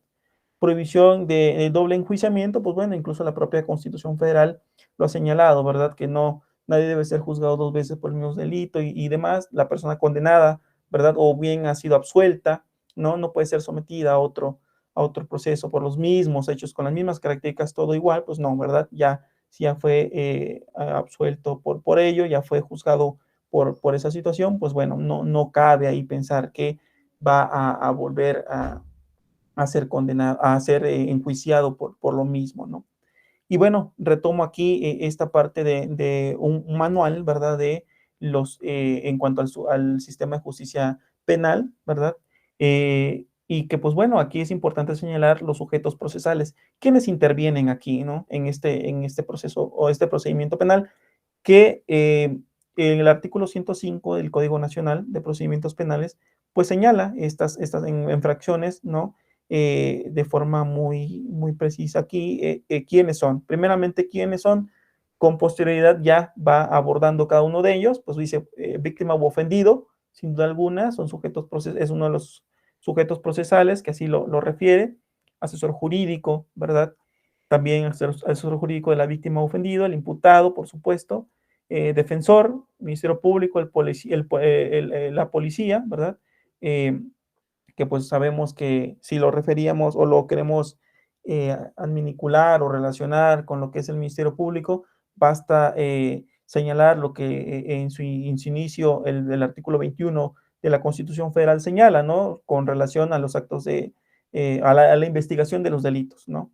Pues la investigación de los delitos, si bien es cierto, está a cargo del Ministerio Público, ¿no? Pero pues bueno, la policía es quien va a coadyuvar, ¿no? Bajo lo que es bajo la conducción de aquel, señala, con quién aquel, pues el Ministerio Público, ¿no? El órgano jurisdiccional, ¿verdad? También es sujeto aquí procesal, y pues bueno, esa autoridad de supervisión de medidas cautelares y suspensión condicional del procedimiento, quien juega un papel también importante en el sistema de justicia penal. Hablar de la persona imputada, ¿verdad? Es señalar a esa persona o personas, ¿no? Quien ha o han cometido un hecho, bueno, que probablemente, esa es la palabra, la terminología, probablemente, esto atendiendo a la presunción de inocencia, han cometido un hecho o hechos que por la propia ley pues, ha señalado como delito, ¿no? Y pues está sujeta o sujetos, se encuentran sujetos a un procedimiento penal que se han de preguntar, oiga, pero pues luego he escuchado que le denominan ahí sentenciado, ¿verdad? O reo, por ejemplo, o acusado, no sé. Y incluso también algunos autores han pronunciado y han dicho, bueno, es que esa terminología atienda a las etapas procesales, ¿no? Se le formuló acusación, es acusado, ¿no? Eh, se emitió la sentencia o se dictó sentencia, ¿verdad? En la cual se le condenó, bueno, ya es sentenciado, ¿no? O sea, se dictó sentencia, sentenciado. Está compurgando una pena, es reo, ¿no? Por ejemplo. Entonces, de acuerdo a la situación en la que se encuentre, de acuerdo a su situación legal, ¿verdad? Esa persona, así lo han determinado algunos autores, y por eso dicen, depende de la etapa, ¿no? Alguien dice, es que depende en qué etapa se encuentra, le podemos señalar, ¿no? De inicio, pues decimos, no es una persona o personas probable o probables responsables, ¿no? Hasta ahí, ¿no? De la comisión del hecho o de la probable comisión del hecho o hechos delictivos. Si hablamos de un defensor, por ejemplo, debe ser licenciado en Derecho, ¿verdad? Tener cédula profesional. Obviamente recae bajo o tiene ese peso en sus hombros, una gran responsabilidad que es defender y obviamente representar, ¿verdad? A esa persona sujeto activo del delito, probable sujeto activo del delito, ¿verdad? Durante el procedimiento, ¿no? Es lo cierto, es eso, obviamente hay ahí detrás de esta gran figura, lo que es el defensor, pues ciertas características o elementos imprescindibles. Esto sí hay que recalcar que son imprescindibles. ¿A qué me estoy refiriendo con esto? Que pues bueno, esta parte, digamos, ética también profesional, ¿no? Ya es hablar de aspectos profesionales aquí de este licenciado en Derecho, de este, perdón, defensor público, defensor ya sea de privado o de oficio, ¿verdad? En la cual deben cumplir cabalmente con esas funciones, ¿no? Es decir, conducirse con profesionalismo, ¿no? Y demás. Que si bien es cierto, el propio Código Nacional o incluso la Constitución quizá no llegue a ahondar tanto detrás de esta figura del defensor, pero pues sabemos que de inicio o de entrada, hablar de ética profesional, pues bueno, nos va a llevar ya a poder generar una perspectiva de lo que implica la figura del defensor jurídico, ¿no? Eh, hablar también del Ministerio Público, pues bueno, es quien decíamos de órgano persecutor, la parte acusadora, ¿verdad? es un representante social, también mucho se ha referido a ello, ¿no? Encargado por el Estado mexicano. Oiga, pero ¿por qué el Estado mexicano? ¿Cómo el encargado del Estado mexicano? Pues sí, sabemos que el Estado mexicano tiene, bajo hablar de una terminología latina, este famoso jus puniendi, ¿no? El derecho punitivo, este derecho sancionador, ¿no? Por no señalarle como derecho a castigar, no, porque para mí esta terminología es como retrotraernos en el tiempo a época de barbarie y demás, bueno, no, sino simplemente es decir, bueno, soy garante, Estado mexicano, de, uno, la seguridad, por ejemplo, la tranquilidad, la paz, y sobre todo de derechos fundamentales, derechos humanos, de todo este cúmulo de derechos que tiene la sociedad, sí, pero pues bueno, ¿cómo lo hago, cómo hago que se cumplan con los ordenamientos jurídicos? Bueno, tengo como esta parte de facultades de acuerdo a un marco legal, es decir, apegado al principio de legalidad, el hecho de apoyarme en las autoridades, instituciones, ¿verdad? Para que se pueda llevar a reconocer y sobre todo a proteger los derechos de las personas y no se generen esas violaciones a esos derechos. ¿Cómo o de qué manera? Pues bueno, estableciendo sanciones, ¿no? Por eso prácticamente en la comisión de hechos delictivos, o bien cada delito, ¿verdad? Guarda en sí su consecuencia jurídica, ¿no? Será sancionado con una pena de tantos a tantos años de prisión y, no sé, y la parte ahí pecuniaria, ¿no? Por ejemplo, la sanción pecuniaria. Ese es parte de lo que es el derecho punitivo del Estado mexicano. Entonces, dice el Estado mexicano, tú, Ministerio Público, ¿verdad? Tienes esta investidura, tú eres el quien representa a la sociedad, ¿no? Quien se ve lastimada por el hecho de que se cometió tal o cual delito, ¿no? Obviamente yo, bajo esta facultad que tengo de derecho punitivo, ¿verdad? Pues bueno, voy a establecer esa sanción, ¿no? Ante la comisión de ese delito, ¿no? Obviamente se suma aquí otro aspecto o bien otro de los fines del sistema de justicia, estos objetivos que tiene, que es la reparación del daño, ¿no? Para la víctima u ofendido. Entonces, es otro de los aspectos por los cuales debe velar ese ministerio público, ¿no? Esa persona, ministerio público. Asesor jurídico de lo que es la víctima u ofendido, ¿no? Este asesor jurídico, ya decíamos, debe jugar un papel importante también. Y digo, sí lo juega, sí es cierto, tiene un papel importante, pero debe cumplir con ello, ¿no? Ya sabemos, hay situaciones que pues muchas veces solo se suma a lo que señala el Ministerio Público y listo, ¿no? No es así. Basta que hay que señalar también que debe orientar, asesorar, intervenir de forma apegado a derecho, obviamente, en representación de víctima u ofendido, velando por esos intereses de la persona víctima u ofendido, ¿no? Si no, basta también con ahondar en el tema, en esa ley general de víctimas, y veremos que hay mucho trabajo también por realizar ahí, siendo asesor jurídico de esa víctima u ofendido, ¿no? Y hablando de esta precisamente, pues bueno, también esa misma ley general pues ha señalado que por víctima u ofendido, pues vamos a entender a esa persona que ha sufrido alguna lesión, ¿no? O se ha puesto en peligro esos bienes jurídicos tutelados, ¿no? ¿A qué me refiero con bienes jurídicos tutelados? Pues bueno, desde la vida, la libertad, igualdad, ¿no? La integridad, por ejemplo, que son bienes que sin duda alguna, algunos, ¿no? Por mencionar esos, por mencionar algunos, de los cuales pues el asesor jurídico y obviamente el Estado mexicano pues debe estar muy al tanto de ello, ¿no? Entonces, se hace también aquí una distinción que víctima, pues de forma muy directa es quien resiente esta lesión, esa vulneración, esos bienes jurídicos o esos derechos, ¿no? De forma muy directa. La parte de lo que es el ofendido, pues no de forma tan directa, pero pues sí le llega a generar, a repercutir, ¿no? en sus derechos. Es decir, una violación de forma directa e indirecta, perdón, a esos derechos, ¿no? No tanto como la persona con esa calidad de víctima como tal, así lo señala la propia Ley General de Víctimas, ¿no? Eso por mencionar algunas situaciones. Ahora, decíamos, ¿qué pasa entonces? Ya vamos adentrándonos en estas etapas del procedimiento penal, ya un poco más procesal. ¿Qué pasa entonces en estas etapas del procedimiento penal? Ahorita las voy a señalar, pero decíamos, oiga, es que se suele o se escucha de que un juez de control o bien puede ser un juez o un tribunal, es decir, pueden haber un juez o jueza o tres personas, es decir, un tribunal de juicio oral ya en esa etapa de juicio oral. ¿Qué pasa ahí, no? Pues sí, Hablamos de que se busca generar también la parte de imparcialidad, ¿no? Lo que es esta, que se vuelve una garantía como tal, o una parte de credibilidad en estos órganos jurisdiccionales para la sociedad, ¿no? La sociedad misma. Y pues bueno, si es este juez de control, ¿verdad?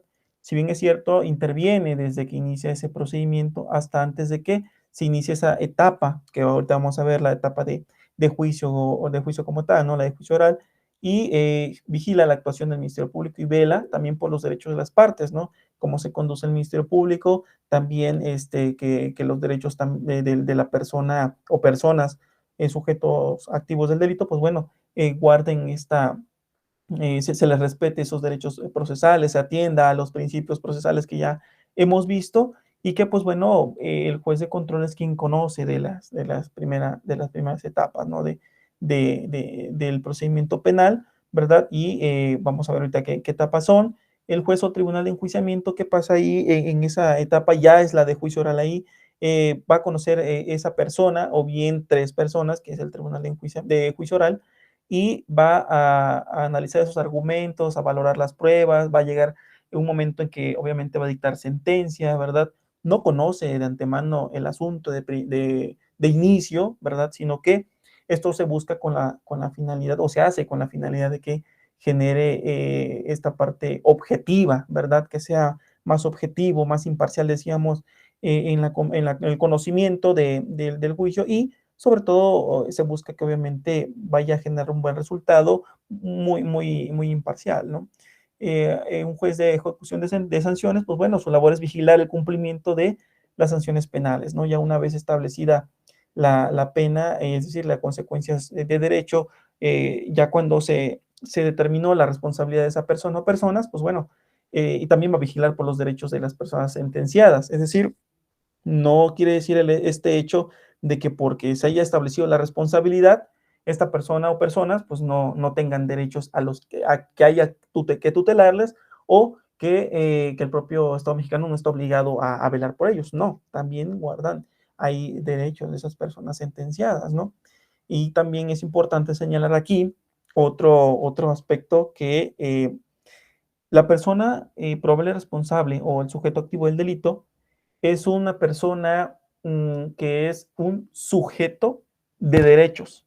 Reitero, es un sujeto de derechos. Oiga, ¿a qué se refiere con que es un sujeto de derechos?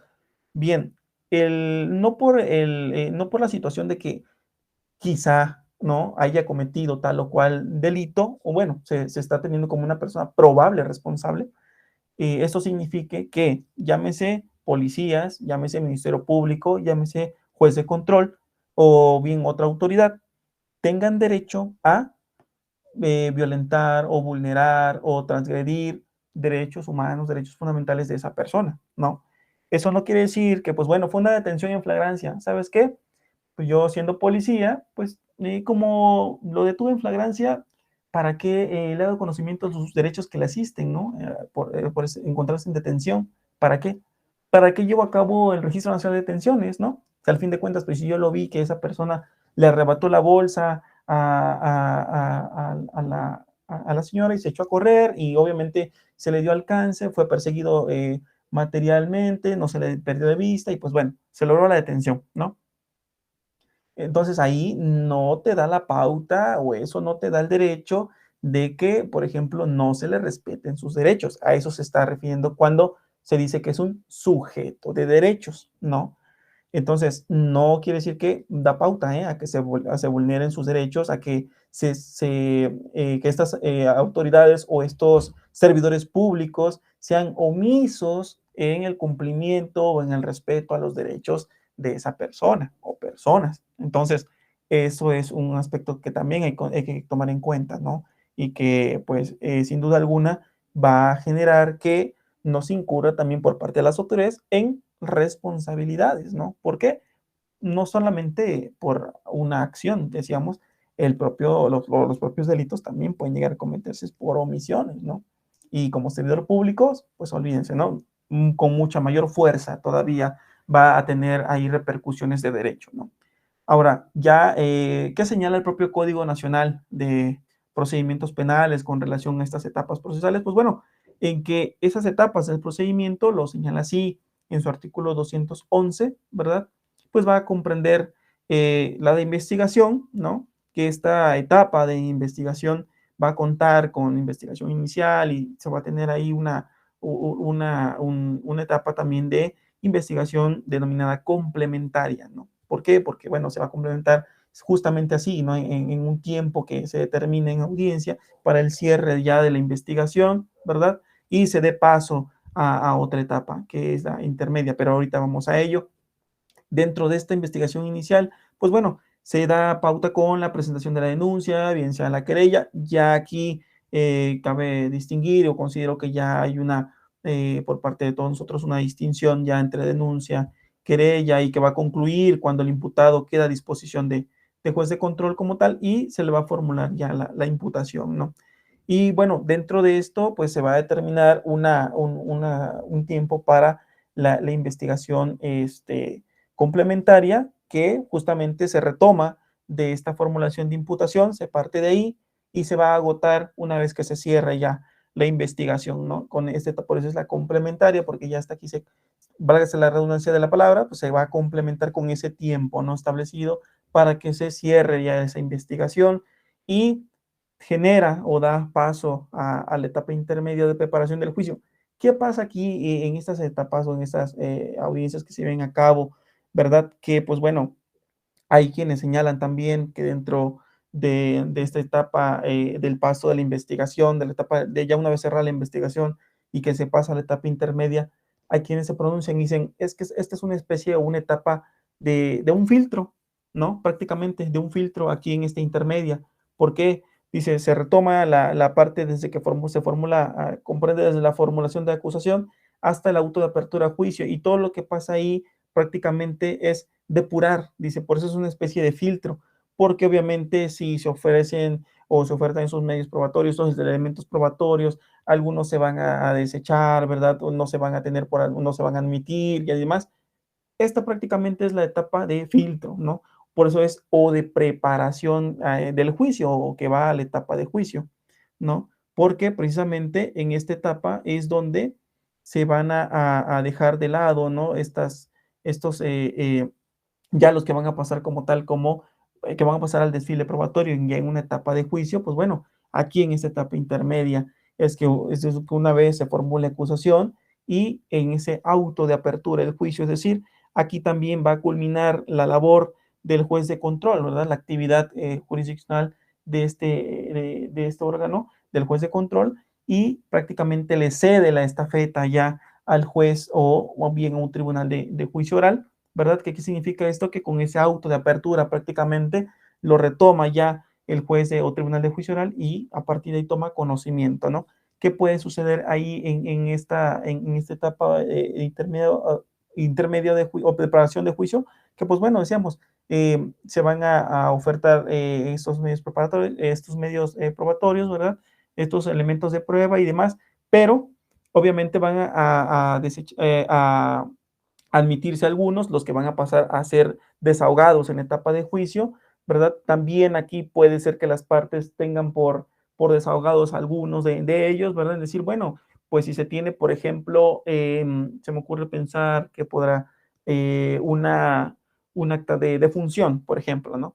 Oye, pero ¿qué voy a establecer quizás de que el muerto no estaba muerto o qué pasó? No, simplemente, obviamente, pues si se está tratando de el delito de homicidio, pues bueno, sí, ok, se tiene la pérdida de la vida de esa persona, ¿no? Obviamente, ¿no? Pero ahí lo que sí podrá establecerse es, bueno, cómo se dio o las razones o las causas de la muerte. Ah, eso quizá podrá ser debatible, sí, pero ya será, ¿no? Ya sea a través de una pericial y demás, ¿no? Pero propiamente no deja lugar a dudas que ese certificado, perdón, esa acta de función, pues bueno, sí está estableciendo ahí que obviamente la persona pues perdió la vida, ¿no? Entonces, que ha fallecido, ¿ok? Bueno, eso sí, se da por hecho porque obviamente ya se trata de eso o radica en eso prácticamente el delito, ¿no? Que se está ventilando ahí a través de ese juicio, pues bueno, se está tratando de un homicidio y pues ni modo que se esté tratando de un homicidio y no se tenga esa persona privada de la vida. Obviamente eso así tuvo que ser y por eso ahí en esa autoapertura, si las partes llegan a establecer que de común acuerdo, pues, que se tiene por desahogadas ciertas pruebas, pues bueno, así se va a establecer y el propio juez o tribunal de juicio oral, pues retomará este auto de apertura del juicio, ¿no? Lo recibe y va a conocer hasta el dictado de esa sentencia emitida, ¿no? Por ese órgano jurisdiccional, ¿verdad? Emite su resolución y pues bueno, puede esa resolución llegar a este, a absolver o condenar a ese sujeto o sujetos probables responsables de la comisión del hecho delictivo, ¿no? Y una vez que obviamente este tribunal, este juez o tribunal de juicio oral, ¿verdad? Conoce o tiene hace uso de ese principio de inmediación en audiencia, pues bueno, ahí también él retoma el conocimiento del juicio y le brinda a las partes la oportunidad de presentar sus alegatos, ¿no? Tanto de apertura, ¿verdad? Lleva a cabo o atendiendo a la inmediación, pues bueno, va a presenciar todo ese desfile probatorio, incluso, ¿no? Todo ese desfile probatorio, es decir, va a estar presente y se va a desahogar ante ella o él, perdón, sus pruebas, ¿no? Las pruebas se van a desahogar, ¿verdad? Una testimonial, no sé, alguna pericial, ¿no? Pues bueno, se llevarán a cabo interrogatorios y demás, todo lo que se llegue a desahogar y una vez hecho ello, pues va a dar pauta también a establecer un tiempo para que las partes puedan formular sus alegatos de cierre, ¿no? De estos o clausura. Y pues bueno, va a prepararse para el dictado de la resolución de esa sentencia y que le hará el conocimiento obviamente de las partes, ¿no? Será una explicación de la misma, los alcances y demás, porque pues bueno, sabemos que no tiene del todo el conocimiento, las partes ahí presentes, ¿verdad? De términos jurídicos, por más que se encuentren asesorados o representados jurídicamente, ¿verdad? Y que obviamente les puedan apoyar en el entendimiento de los alcances de la sentencia, pero incluso el propio juzgador, pues debe dar ahí un poco más de luz, ¿no? De explicar ahí los términos sobre los cuales fue resuelto ese juicio, ¿no? Y pues bueno, gran labor también del juez o tribunal de enjuiciamiento, perdón, de juicio oral, al emitir esa sentencia, una vez atendido, decíamos, de acuerdo a la inmediación, haber presenciado todo ese desfile probatorio y garantizar también, de igual manera, esos principios procesales, ¿no? Esos derechos de las partes o de los sujetos procesales intervinientes, ¿verdad? Y, eh, y pues bueno, esto también puede dar pauta de acuerdo a lo que se llegue a resolver, ¿no? Que se inconforme alguna de las partes, ¿verdad? Es decir, llegue a hacer uso de estos medios de impugnación, de estos recursos que el propio Código Nacional o Código Adjetivo en materia penal, pues así lo establece, ¿no? ¿A qué me refiero con ello? Que que pueden hacer uso o no hacer uso, sino que apegarse a lo establecido por el propio Código Nacional referente a los recursos, ¿no? Que el propio código así lo señala, lo establece, en donde en ese artículo, en el 446, ¿no? Ahí lo señala y pues establece que primeramente el recurso de revocación, vamos a tratar de este recurso, este medio, ¿verdad? O este mecanismo de los cuales puede echar mano, ¿verdad? La parte que pues no le favoreció la resolución emitida por el órgano jurisdiccional y ese recurso va a proceder en cualquiera de las etapas del procedimiento penal, ¿no? En cualquier etapa en las que interviene ese órgano jurisdiccional y que va a ser en contra de las resoluciones de trámite, ¿no? Que se resuelvan sin sustanciación. Este objeto, el objeto que busca o que tiene este recurso, será que el mismo órgano jurisdiccional, quien dictó sentencia, quien emitió esa resolución, ¿verdad? La examine de nueva cuenta y dicte esa resolución que corresponda, ¿no? Es decir, que retome en esos términos que fue emitido, ¿verdad? Reconsidere esos términos, haga un análisis prácticamente de ello, ¿verdad? La examine y pues emita una resolución, ¿no? Como tal. ¿Cómo es este trámite? Prácticamente, pues bueno, se va a interponer, señala el código, de manera oral, ¿no? En audiencia, bien puede ser en audiencia o de forma escrita, ¿no? Y establece reglas para ello, sí, sí establece reglas para ello que se encuentran establecidas a través de esas fracciones, ¿verdad? En las cuales señala que si ese recurso se hace valer contra resolución pronunciada durante audiencia, pues bueno, se debe promover antes de que termine la misma. Es decir, si en esa actuación durante la audiencia en la que se esté llevando a cabo, ¿verdad? Se va a hacer valer ese o se va a interponer ese recurso, pues bueno, antes de que termine esa audiencia, pues esa parte o ese sujeto procesal, pues debe hacerla valer, ¿no? Debe promoverla prácticamente.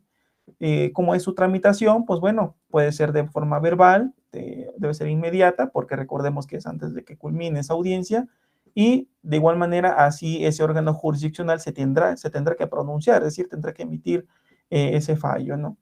Si el recurso se hace valer contra resoluciones dictadas que fuera de audiencia, no en ella, ¿verdad? Deberá interponerse, perdón, por escrito. Para ello, pues el propio código establece que será en un plazo de 2 días, ¿no? 2 días son siguientes a la notificación de esa resolución que se esté impugnando, ¿no? Una vez que se ha notificado, pues bueno, tendrá 2 días con posibilidad para que dentro de esos 2 días sea interpuesto ese recurso, ¿verdad? Pero que además, pues bueno, hay que citar o precisar los motivos, ¿verdad? Por los cuales se está solicitando o se está presentando o se está interponiendo ese recurso, ¿no? ¿Qué tendrá que hacer el órgano jurisdiccional? Pues bueno, tendrá que pronunciarse al respecto, ¿no? Pero aquí se señala una parte optativa para el órgano jurisdiccional, es decir, un aspecto de que puede o no realizarse, que es la que podrá oír previamente, ¿no? Y al establecer el código de que podrá, es optativo, es un sí, pues que puede llevarse a cabo o que no, el hecho de que el órgano jurisdiccional oiga a las demás partes, ¿no? Dentro de ese plazo de 2 días de interpuesto el recurso, ¿no? Si se tratara de un asunto cuya complejidad, pues así lo amerita, es decir, de forma casuística, ¿no? ¿Qué significa? Caso a caso, ¿no? Si así lo amerita, perdón, el asunto, pues bueno, será dentro de ese plazo de 2 días, escuchará a las partes, ¿verdad? Porque recordemos que también se trata de que tengan ese principio, ¿verdad? Se materialice ese principio de contradicción también, ¿no? Entonces, pues bueno, se prestará a ser escuchado a las partes, ¿verdad? Por el órgano jurisdiccional. Esa resolución que se llegue a determinar o a decidir, ¿verdad? Que decida la revocación interpuesta oralmente en audiencia, deberá emitirse de inmediato, decíamos. Esa resolución deberá emitirse entre los 3 días siguientes a su interposición, en caso de que el órgano jurisdiccional cite audiencia, ¿no? Por lo mismo, es decir, ya establece un plazo si es que la complejidad del asunto así lo amerita, pues va a ser dentro de ese plazo, ¿no? Si no, de forma muy general, como una regla general que se tiene, es que sea de forma inmediata, pero decíamos, será casuístico, sí, porque quizá ese asunto se torna complejo y pues para el órgano jurisdiccional no es posible pronunciarse de manera inmediata, por lo cual tendrá que señalar un plazo para el mismo, ¿no? Y sobre todo para poder, previo a ello, escuchar a las partes y así poderse pronunciar al respecto de la decisión en cuanto al recurso de revocación se refiere, ¿no? Entonces tendrá esa cautela el propio órgano jurisdiccional, es decir, será meticuloso porque tendrá que también poder determinar si el asunto lo permite como para que pueda ella o él emitir una resolución, ¿no? O pronunciarse al respecto de de esa resolución, no pronunciarse al respecto de ese recurso, perdón, que se ha interpuesto ante ese órgano jurisdiccional, ¿no? Eh, Pasando a otros de los recursos que el propio proceso penal establece, vamos a referirnos a la apelación, ¿no? Eh, Señala que este artículo 467, ¿no? Que la apelación, esas resoluciones del juez de control que serán apelables, ¿no? Y para ello establece primeramente también que ese recurso, cuando se va a tornar que no va a ser admisible, es decir, esa inadmisibilidad que por más que se presente, el propio tribunal de alzada no lo va a admitir, ¿no? Es decir, aquí ya se está yendo no es al órgano jurisdiccional quien emitió esa resolución que se está recurriendo, no, aquí ya es otra instancia, ¿no? Y es un tribunal de alzada como tal quien está conociendo el recurso, ¿verdad? Y lo puede declarar inadmisible, es decir, no lo puede admitir, sí. ¿Y en qué supuesto será eso? ¿Que no me va a admitir el recurso? Pues bueno, que se haya o que se haya interpuesto fuera del plazo, ¿no? Si me señalaba, por ejemplo, 2 días, 3 días, pues bueno, si no lo interpuse, pues no me lo va a admitir, ya está, ya es extemporáneo, ya es fuera de ese tiempo, ¿no? Se deduzca en contra de una resolución que no sea impugnable, es decir, por medio de la apelación, que ese recurso ante esa resolución o esa notificación que se me hizo, pues si no es procedente el recurso de apelación, pues no se me va a tener también por admitido, ¿no?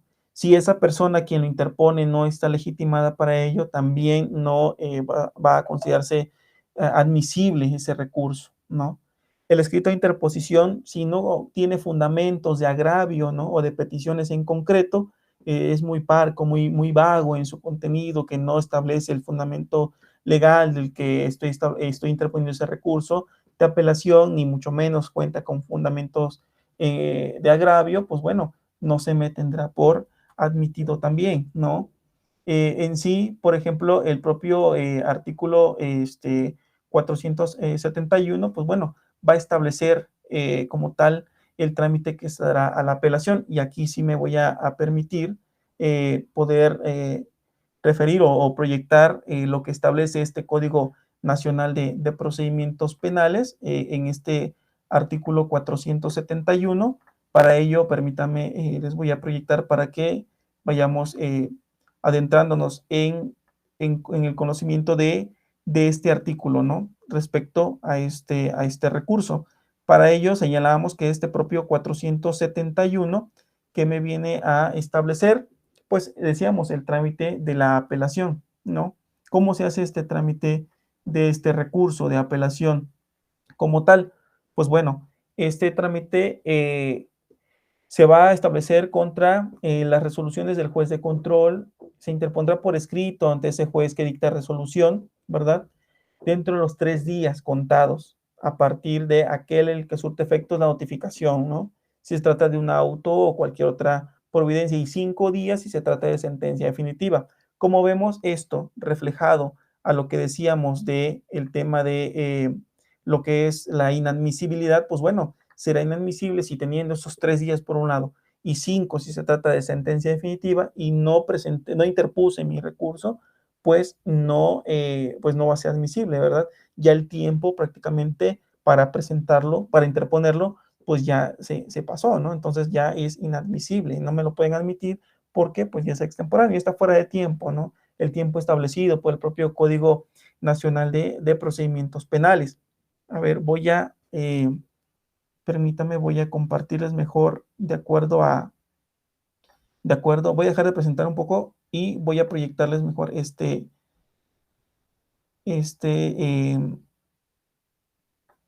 el código, a ver si me permite aquí proyectarles el código.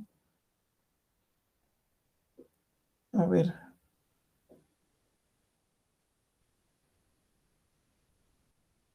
No sé si puedan apreciar en sí el código nacional en pantalla. Sí, doctor. Ok, muchas gracias, maestra. Bien, pues aquí está, este es el artículo 471, para que igual puedan tenerlo ustedes ya como con referencia ya en este ordenamiento jurídico.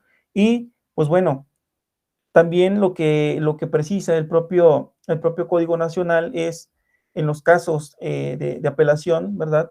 Sobre todo retomando el aspecto de las sentencias definitivas que se dicta por ese tribunal de enjuiciamiento o juez de juicio oral, se interpondrá ante el tribunal que conoció de ese juicio, ¿no? Dentro de los 10 días siguientes a que se notifica esa resolución impugnada, ¿no?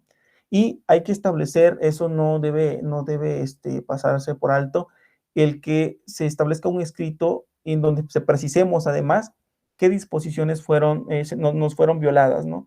Y esta parte de los agravios, ¿no? Los motivos de agravio también, estos agravios hay que señalarlos en esta interposición del recurso, ¿no? Sin duda alguna, pues un aspecto importante y que consideramos ya hasta automatizado ya en esta parte cuando se interponen, perdón, los recursos, es señalar obviamente el domicilio, ¿no? Sin duda alguna, para que podamos ser notificados, ¿no?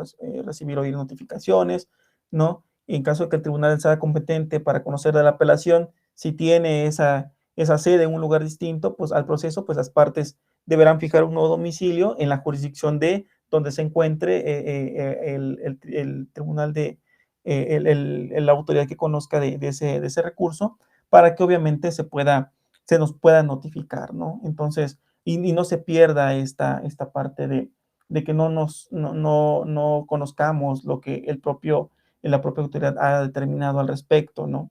En cuanto a efectos de recurso, ¿qué se busca con este recurso, verdad? Este recurso de apelación, en el caso de apelación contra ya sea exclusión de pruebas o interposición del recurso, tendrá como efecto inmediato, pues, suspender el plazo de remisión del auto de apertura a juicio al tribunal de enjuiciamiento y esto atendiendo a lo que prácticamente resuelva ese tribunal de alzada, es decir, la instancia, ¿verdad?, correspondiente y sobre todo hay que considerar también de que quien tiene derecho a recurrir podrá adherirse, ¿no? Es decir, aquí hay una situación en la cual si para mí no me afectó, o bueno, o me benefició o me es favorable la resolución emitida por el órgano jurisdiccional, ¿verdad? Es decir, esa sentencia definitiva y obviamente la contraparte es quien interpone el recurso de apelación, pues tengo este derecho a robustecer lo que ese órgano jurisdiccional tuvo a bien determinar, ¿no? O resolver.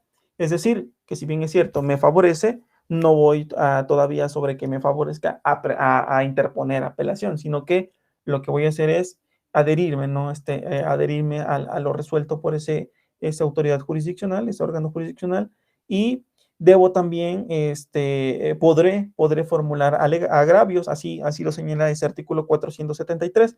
Quien se adhiera podrá, ¿no? Es optativo, podrá formular agravios. Y sobre la adhesión, obviamente van a dar vista a las demás partes en un término de 3 días, ¿no? Sabemos que también parte de la contradicción, volvemos a ese tema, de ese principio, pues las otras partes también, pues para que se pronuncien, ¿no? Para que puedan pronunciarse al respecto, obviamente, y una vez que se concluyen ya todos estos plazos, ¿verdad? Para tanto su interposición como que se corra traslado a las partes para que puedan pronunciarse al respecto y demás, pues bueno, tendrá que seguirse esta sustanciación del recurso de apelación, es decir, darle esta continuidad al mismo y se tendrá que enviar esos registros correspondientes al tribunal de alzada, ¿no? Quien va a conocer de ese recurso, ¿qué pasará entonces con ese tribunal de alzada? Pues bueno, recibe esos registros, ¿verdad? Esos documentos y se va a pronunciar sobre, primeramente, la admisión del recurso, es decir, si lo admite o no, ¿verdad?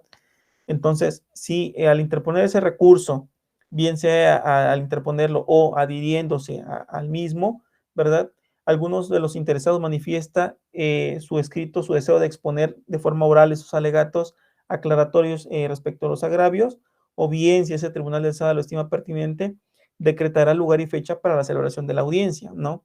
La que tendrá lugar dentro de los 5 y 15 días después de que fenezca el término para la adhesión, es decir, una de las partes se adhiere, pues bueno, ese tribunal de alzada pues dirá, bueno, se va a establecer a tal día y a tal hora eh, esta audiencia para que se pueda escuchar o bueno, de forma oral presente esas partes, los agravios, ¿no? Sean alegatos aclaratorios sobre los agravios y que pues obviamente atendiendo a la inmediación pues yo los pueda escuchar, no puedas tener ahí muy presente, muy claras las posturas de cada una de las partes y si solicitan exponer oralmente esos alegatos aclaratorios las partes, pues tendrán ese espacio en la audiencia para ser oídos, ¿no? Por parte del tribunal de alzada. En esa audiencia, ¿qué va a pasar? Se va a considerar la palabra el uso de la voz a la parte quien recurre, ¿no? Es decir, quien interpuso ese recurso y que exponga sus alegatos ahí de forma oral, ¿no? Y puede plantear incluso, y no puede plantear nuevos conceptos de agravio, porque el propio código así lo señala, sin que pueda plantear, ¿no? El propio Tribunal de Alzada podrá solicitar aclaraciones, así lo considera, ¿verdad?, sobre cuestiones que se hayan planteado en los escritos, ¿no? Una parte también, por eso se le llama aquí que son situaciones aquí aclaratorias, ¿no? Son alegatos aclaratorios, porque en los cuales se debe quedar muy precisados, ¿no? Muy nítidos aquí las cuestiones que se refieren a los conceptos de agravio. Una vez que se establecen aquí la parte aclaratoria sobre los agravios, se puede dictar como tal la sentencia que resuelve ese recurso, ¿verdad? Bien puede ser en audiencia o por escrito dentro de esos 3 días que sigan a la audiencia en la cual fueron escuchadas las partes con referente a los alegatos aclaratorios, ¿no? Esa sentencia, ¿qué efectos podrá tener? Pues bueno, bien sea que confirme lo que resolvió ese tribunal de enjuiciamiento, ese tribunal de juicio oral, ¿verdad? Puede ser que confirme, puede ser que la modifique, ¿verdad? O bien puede llegar a revocarla, bien puede ordenar también la reposición del acto que dio lugar a la misma, es decir, ese acto del cual se inconformó a través de ese recurso de apelación, esa parte o ese sujeto procesal, pues podrá también incluso otro de los efectos es reponer ese acto que dio origen o dio lugar a que se interpusiera el recurso, ¿no?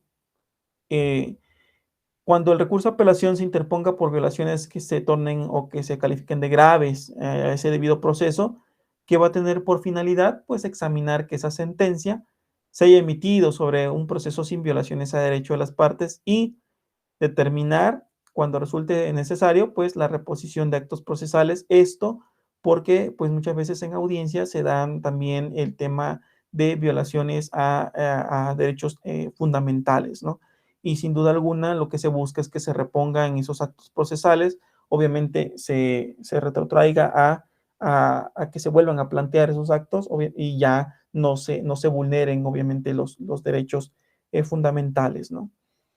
Una vez que se interpone el recurso de apelación, cuando se trata de violaciones graves al debido proceso, no se pueden señalar nuevas causales de reposición, ¿verdad? Pero, pues el Tribunal de Alzada sí puede, como tal, hacer valer y reparar aún así de oficio, es decir, por parte del propio tribunal, a favor del sentenciado, las violaciones a sus derechos fundamentales, es decir, a lo mejor no se invocaron nuevas causales, pero por sí mismos el propio Tribunal de Alzada, si se trata de que son violaciones a derechos fundamentales a favor del sentenciado, pues tendrá que pronunciarse al respecto, ¿no? Es decir, no va a ser omiso ese tribunal de alzada en no pronunciarse respecto a que si hubo una violación de esos derechos de la persona sentenciada, ¿verdad? Y decir, bueno, pues no me pronuncio al respecto y dejo pasar esa acción. Pues no, tendrá que hacerlo valer prácticamente, ¿no?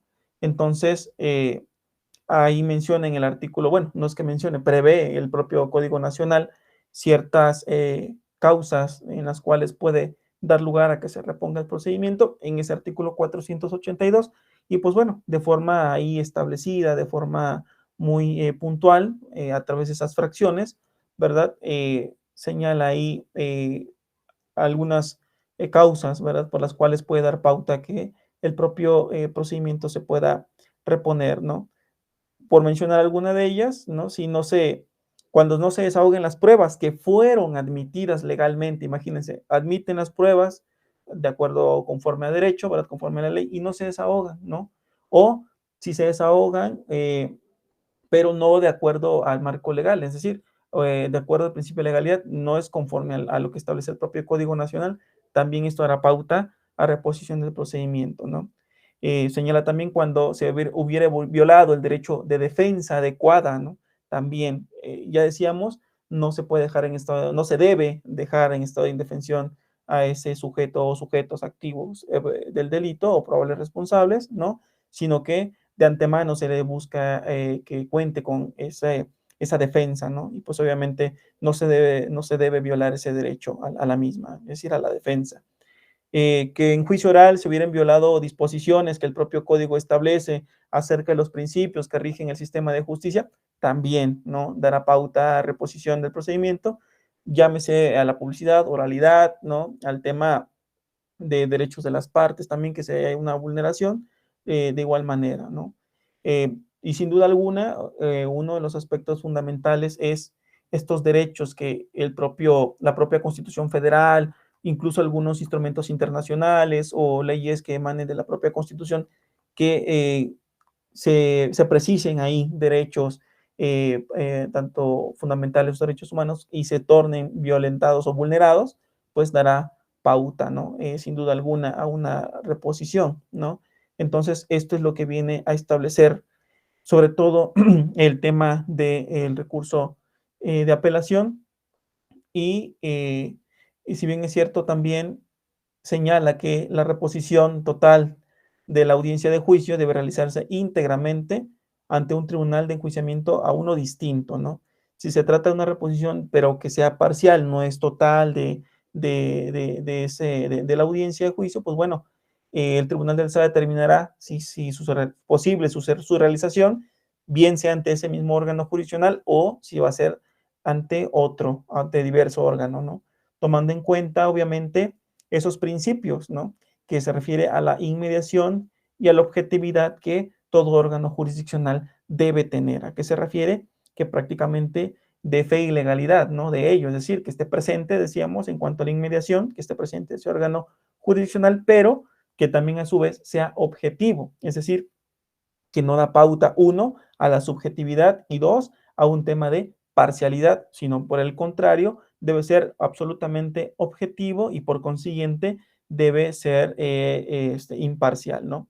Y señala ahí además que establecidos en fracciones 2 y 4 del apartado A del artículo 20 de la Constitución. ¿A qué se refiere ello? Pues bueno, a la parte de disposiciones generales en cuanto al procedimiento penal se refiere, al establecer los principios, ¿verdad? La aplicabilidad de los mismos, a las características que tiene este sistema de justicia penal, ¿no? Entonces, también señala el propio Código Nacional que en ningún caso habrá reposición del procedimiento cuando el agravio se fundamenta en la inobservancia de derechos procesales, ¿no?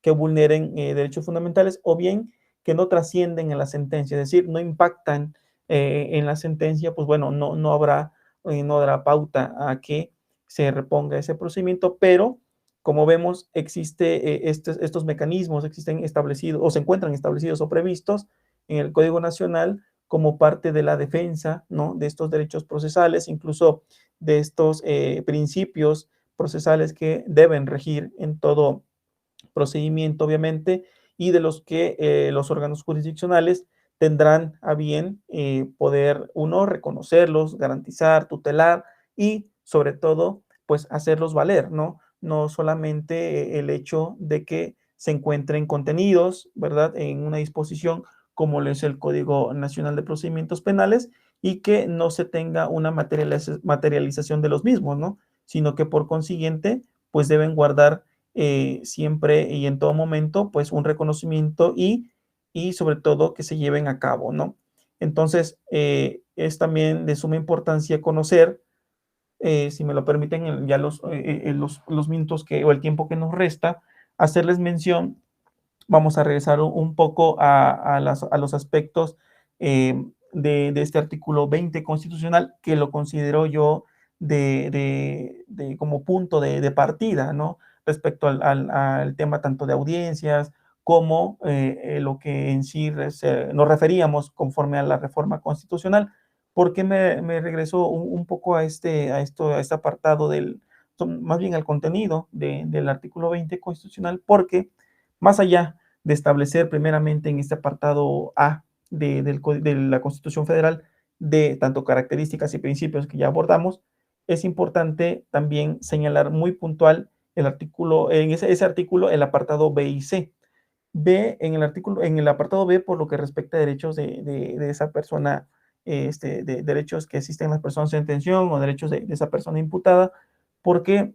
Porque aquí es un tema que impacta no solamente a al tema de la defensa, ¿no? Sino que también al tema de lo que es el órgano persecutor, es decir, Ministerio Público, el órgano jurisdiccional, también lo que es incluso otras autoridades, no solo las ya mencionadas, me refiero, por ejemplo, a temas de seguridad pública, ¿no? Los temas de policía. ¿Por qué? Porque esos derechos de esa persona, decíamos, al ser un sujeto o sujetos de derechos, pues guardan ahí, ¿verdad? Relación con que al interactuar con esta o al tener contacto con esta persona o personas sujeto o sujetos activos del delito, ¿verdad? A que se le deban ser respetuosos de los derechos que le asisten, ¿no? Y cabe precisar cuáles son estos derechos, ¿verdad? Uno, a ser informado, ¿no? De esos derechos que le asisten, ¿verdad? Obviamente, a que se le reconozca este principio de presunción de inocencia, ¿verdad? Si se trata de, o se tiene esta voluntad de la persona detenida que se tiene que comunicar con un familiar, ¿verdad? Si es así, lo considera comunicarse con su familiar, pues también tendrá ese derecho a comunicarse, ¿no? No se le va a impedir esta comunicación con algún familiar y a tener una defensa adecuada, ¿verdad? Por parte de, ya decíamos, de ese profesionista en derecho, es decir, un licenciado en derecho, debe contar con esa cédula profesional, no esta figura de que es persona de mi confianza, es mi vecino, mi familiar, mi pariente, y pues bueno, como le tengo confianza, pues es esa persona quien me va a apoyar o asesorar. No, debe ser una defensa adecuada. Y aquí cabría preguntarse entonces cuál sería lo adecuado, ¿no? Que esa defensa sea una adecuada, pues la propia Constitución dice, bueno, que sea licenciado en Derecho y que tenga cédula profesional, que sea conocedora o conocedor del sistema de justicia penal, ¿no? Ser informado de los hechos de que se le acusan, ¿verdad? Porque, o en este caso, si se tratara de el órgano, o perdón, los elementos aprensores, ¿verdad? Pues bueno, quienes deben tener ese conocimiento y determinar, también hacerles saber por qué están privándole de la libertad, ¿no? ¿Por qué está siendo detenida esa persona? Es un derecho, sin duda alguna, de los más esenciales, los básicos de esa que tiene toda persona en detención, ha declarado guardar silencio, pero ese, ese silencio o ese derecho del que llegue a hacer uso, ¿verdad? Esa persona detenida no tiene o no significa o no va a considerarse que se va a usar en su contra, ¿verdad? No quiere decir que lo que declare pues tendrá repercusiones hacia su persona. Incluso me atrevo a decir que no se va a considerar una declaración lo que esa persona llega a manifestar ante policía. ¿Por qué? Porque no es ni la autoridad primero competente, ¿verdad? No es quien está facultado para ello. Lo que sí podría hacer, por ejemplo, atendiendo a los derechos de esta persona en detención, es que el policía o la policía, ¿verdad? Los elementos de policía podrán preguntarle, por ejemplo, bueno, cómo se llama, no sé, su edad, no sé, domicilio, su ocupación, pero eso no se va a entender como una declaración porque obviamente estos elementos, ¿verdad? De policía, pues necesitan conocer esos datos para prácticamente llevar a cabo la formulación del Registro Nacional de Detenciones, ¿no? Pero eso no significa que está haciendo una declaración propiamente dicha. Ya tendrá la oportunidad, ya lo hará ante autoridad competente esa persona, ¿no? Pero tampoco el policía va a decir, ¿sabes qué? El Ministerio Público ante mí dijo que él había cometido ese delito porque ya tenía tiempo en que ya traía ahí a esta persona ya ubicada y que le iba a privar de la vida. No, esa persona me lo dijo, estábamos ahí en el punto donde fue la detención y me lo comunicó.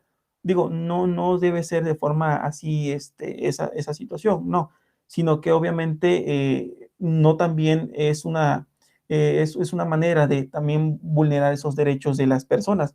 Ya reitero la parte que comentábamos, ¿no? No da pauta a que yo tenga que realizar esas acciones como autoridad para vulnerar sus derechos. Es un sujeto de derechos. No debo caer en esos errores que me pueden obviamente traer consigo o traer aparejado consecuencias jurídicas, ¿no? Si va a rendir declaración, obviamente debe estar presente su defensor. Este es otro aspecto que, por ejemplo, no puede decir el policía, ya declaró ante mí, a ver, ¿tú qué autoridad eres? No, ¿estás facultada para ello? ¿Estaba presente su defensor? No, así es que no puede él tomarse ahí como una declaración, ni mucho menos si no está presente su defensor, ¿no? si se tratara de una persona perteneciente a un grupo étnico, un grupo indígena, ¿verdad? Si se requiere un traductor o un intérprete, tendrá que tener esa asistencia, ¿no? También para ello. Entonces, si presenta algunos medios de prueba y demás, pues también se tendrán que recibirse esos medios de prueba a que sea juzgado en audiencia, como es ese principio, ¿verdad? Que es audiencia pública, ¿verdad? Y establece una temporalidad, por eso la cuestión o el tema de la celeridad procesal, porque pues ya se atiende a, sobre todo a aspectos de temporalidad para los mismos, ¿no? Para poder ser oído y, como se dice luego coloquialmente, oído y vencido en juicio, ¿no? También eso es un aspecto que se debe cuidar. Ahora, si hablamos de la víctima, por ejemplo, y con esto voy a retomar o me voy a referir al artículo C-20, pero en el apartado C de nuestra Constitución Federal, esos derechos de los que se encuentra asistido la víctima o que se encuentran previstos para la víctima o ofendido, eso también es una situación que no debe pasarse por alto. Esto es una de las realidades. ¿Por qué? Porque pues muchas veces incluso los propios elementos tanto de policía o incluso el propio Ministerio Público, por ejemplo, puede ser que también, ¿verdad?, puede incurrir en ese tipo de situaciones o pasen por alto, ya dejé de presentar, ya no voy a presentar diapositivas, únicamente me voy a referir a este apartado C de este artículo 20 constitucional, y que considero demasiado importante que lo traigamos a colación. ¿Por qué? Dadas las audiencias, ¿no? ¿Por qué las audiencias? Porque sabemos que también para la víctima como un sujeto procesal, pues le revisten ciertos derechos, ¿no? Que el propio artículo 20, decíamos, apartado C, así lo establece en nuestra Constitución Federal. Y decíamos, muchas veces desde la simple interacción o el contacto que llegan a tener autoridades con la víctima o ofendido, pues muchas veces pasan por alto, ¿no? Que la víctima pues también cuenta con esos derechos, la víctima o ofendido, y que deben, ¿verdad?, atenderse esos derechos porque se traducen, decíamos, en obligaciones para las autoridades. ¿Y esto qué implica? Los derechos de las víctimas. A grosso modo, puedo mencionar lo que es el asesoramiento jurídico, ¿verdad? El tema de la salud, sin duda alguna, porque pues bueno, vamos de algún evento, hay de tipos de eventos, eventos en los cuales fue parte o se tornó, o se fue, o se colocó en calidad de víctima, ¿no? Esa persona o personas, y que pues sí requieren obviamente la atención de la salud. Sabemos que también esos son tanto bienes jurídicos tutelados como derechos también, fundamentales, ¿no? Derechos que sin duda alguna deben ser reconocidos y protegidos por el Estado mexicano, incluso también el aspecto psicológico, ¿no? El que sea canalizado también a los profesionistas o profesionales en ese tema, de igual manera, ¿no? Decíamos el asesoramiento jurídico, sí, ¿por qué?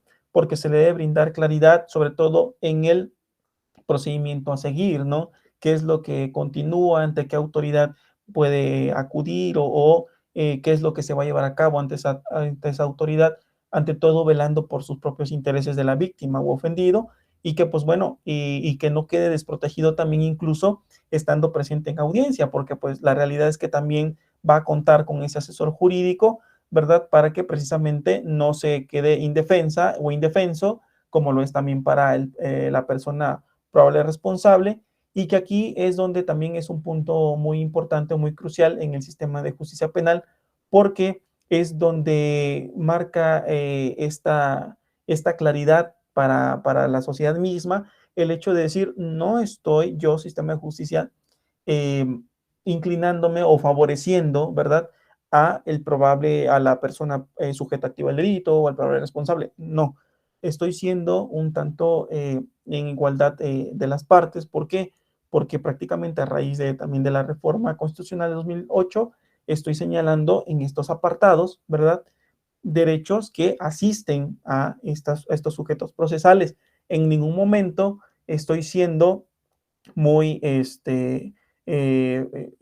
muy parcial o de cierta manera favoreciendo a uno de ellos, ¿no? Es decir, que yo determine, ¿verdad?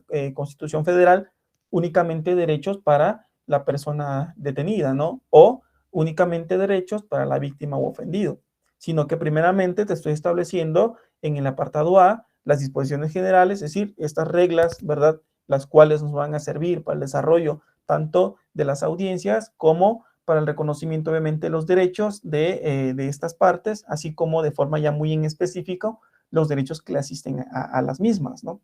Con esto que va a permitir que, pues bueno, las autoridades sean observantes de ello, ¿no? Que les depare esa obligación, ¿verdad? De que deban ajustarse a lo dispuesto, obviamente, por mandato constitucional, independiente a que el propio código adjetivo de la materia, es decir, el Código Nacional de Procedimientos Penales, así lo señale, ¿no? Esto no deja de lado que la propia Constitución lo esté precisando, ¿no? Si por mandato constitucional así está establecido, no considero yo que algún órgano jurisdiccional quiera contravenir lo que dispuesto por el propio, nuestra Carta Magna, obviamente ¿no? Y al saber que obviamente emana de ella lo establecido por el propio Código Nacional, pues mucho menos, ¿verdad? Entonces, esta es una situación que, pues bueno, guarda la obligación para esas autoridades y se forma una especie de protección, bueno, no es que se forme, realmente es una garantía o es una protección para nosotros, para todos, porque pues nos podemos colocar en uno u otro plano, ¿verdad? De esto como sujetos procesales y pues bueno, debemos tener muy en claro el hecho de que por mandato constitucional así se ha establecido, ¿verdad? Sobre todo, reitero, medularmente en ese artículo 20 constitucional y de ser el caso de que, bueno, a lo mejor no nos situamos en un aspecto como un abogado postulante, abogadas o abogados postulantes, sino que por el contrario, servidores públicos, por ejemplo, ministerios públicos, ¿ok? Pues debemos tener muy en claro también el rol que desempeñamos, ese papel que juega el Ministerio Público en el sistema de justicia penal. O bien, si estamos en la situación de que nos colocamos como servidores públicos, pero en el tema de seguridad pública, por ejemplo, debemos también tener el conocimiento de lo que en esas audiencias también se puede llevar a cabo, o se lleva a cabo, no es que se pueda, se lleve a cabo, y sobre todo cómo retomar el artículo 20 de nuestra Constitución y incluso para lo que depararía para esos servidores públicos en materia de seguridad pública, pues bueno, el 21 constitucional, ¿no? Que también se tocó ahí ese tema en la reforma 2008 y es una obligación también de esos servidores públicos conocer del tema jurídico, ¿no? Porque pues pueden tener una participación con posterioridad a la detención y puesta de disposición que lleguen a presentar, pueden tener una participación en audiencia, sí, porque pueden ser llamados a la misma, ¿no? Y pues bueno, no va a ser, no sería nada profesional el hecho que esos servidores públicos pues desconozcan el tema también el tema de justicia penal, ¿no? Porque prácticamente todo deriva de ahí, todo va ligado a ese sistema de justicia penal imagínense que lleguen a ese desconocimiento, pues qué garantía nos da o qué certeza como colectividad el hecho que no se tenga un conocimiento previo de ello, ¿no? Máxime, por ejemplo, para los operadores del sistema de justicia, llámese órganos jurisdiccionales, pues esa es una obligación prácticamente ya automatizada que se debe tener en ese conocimiento, ¿no?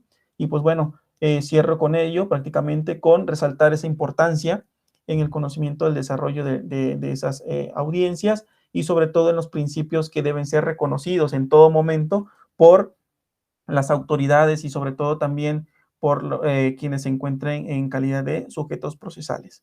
Y pues bueno, sería aquí mi participación, o si tienen algún comentario al respecto, ¿verdad? Pueden hacer uso del micrófono o bien pueden vía chat hacer la precisión correspondiente. Les agradezco la atención prestada a todas y todos cada uno de ustedes.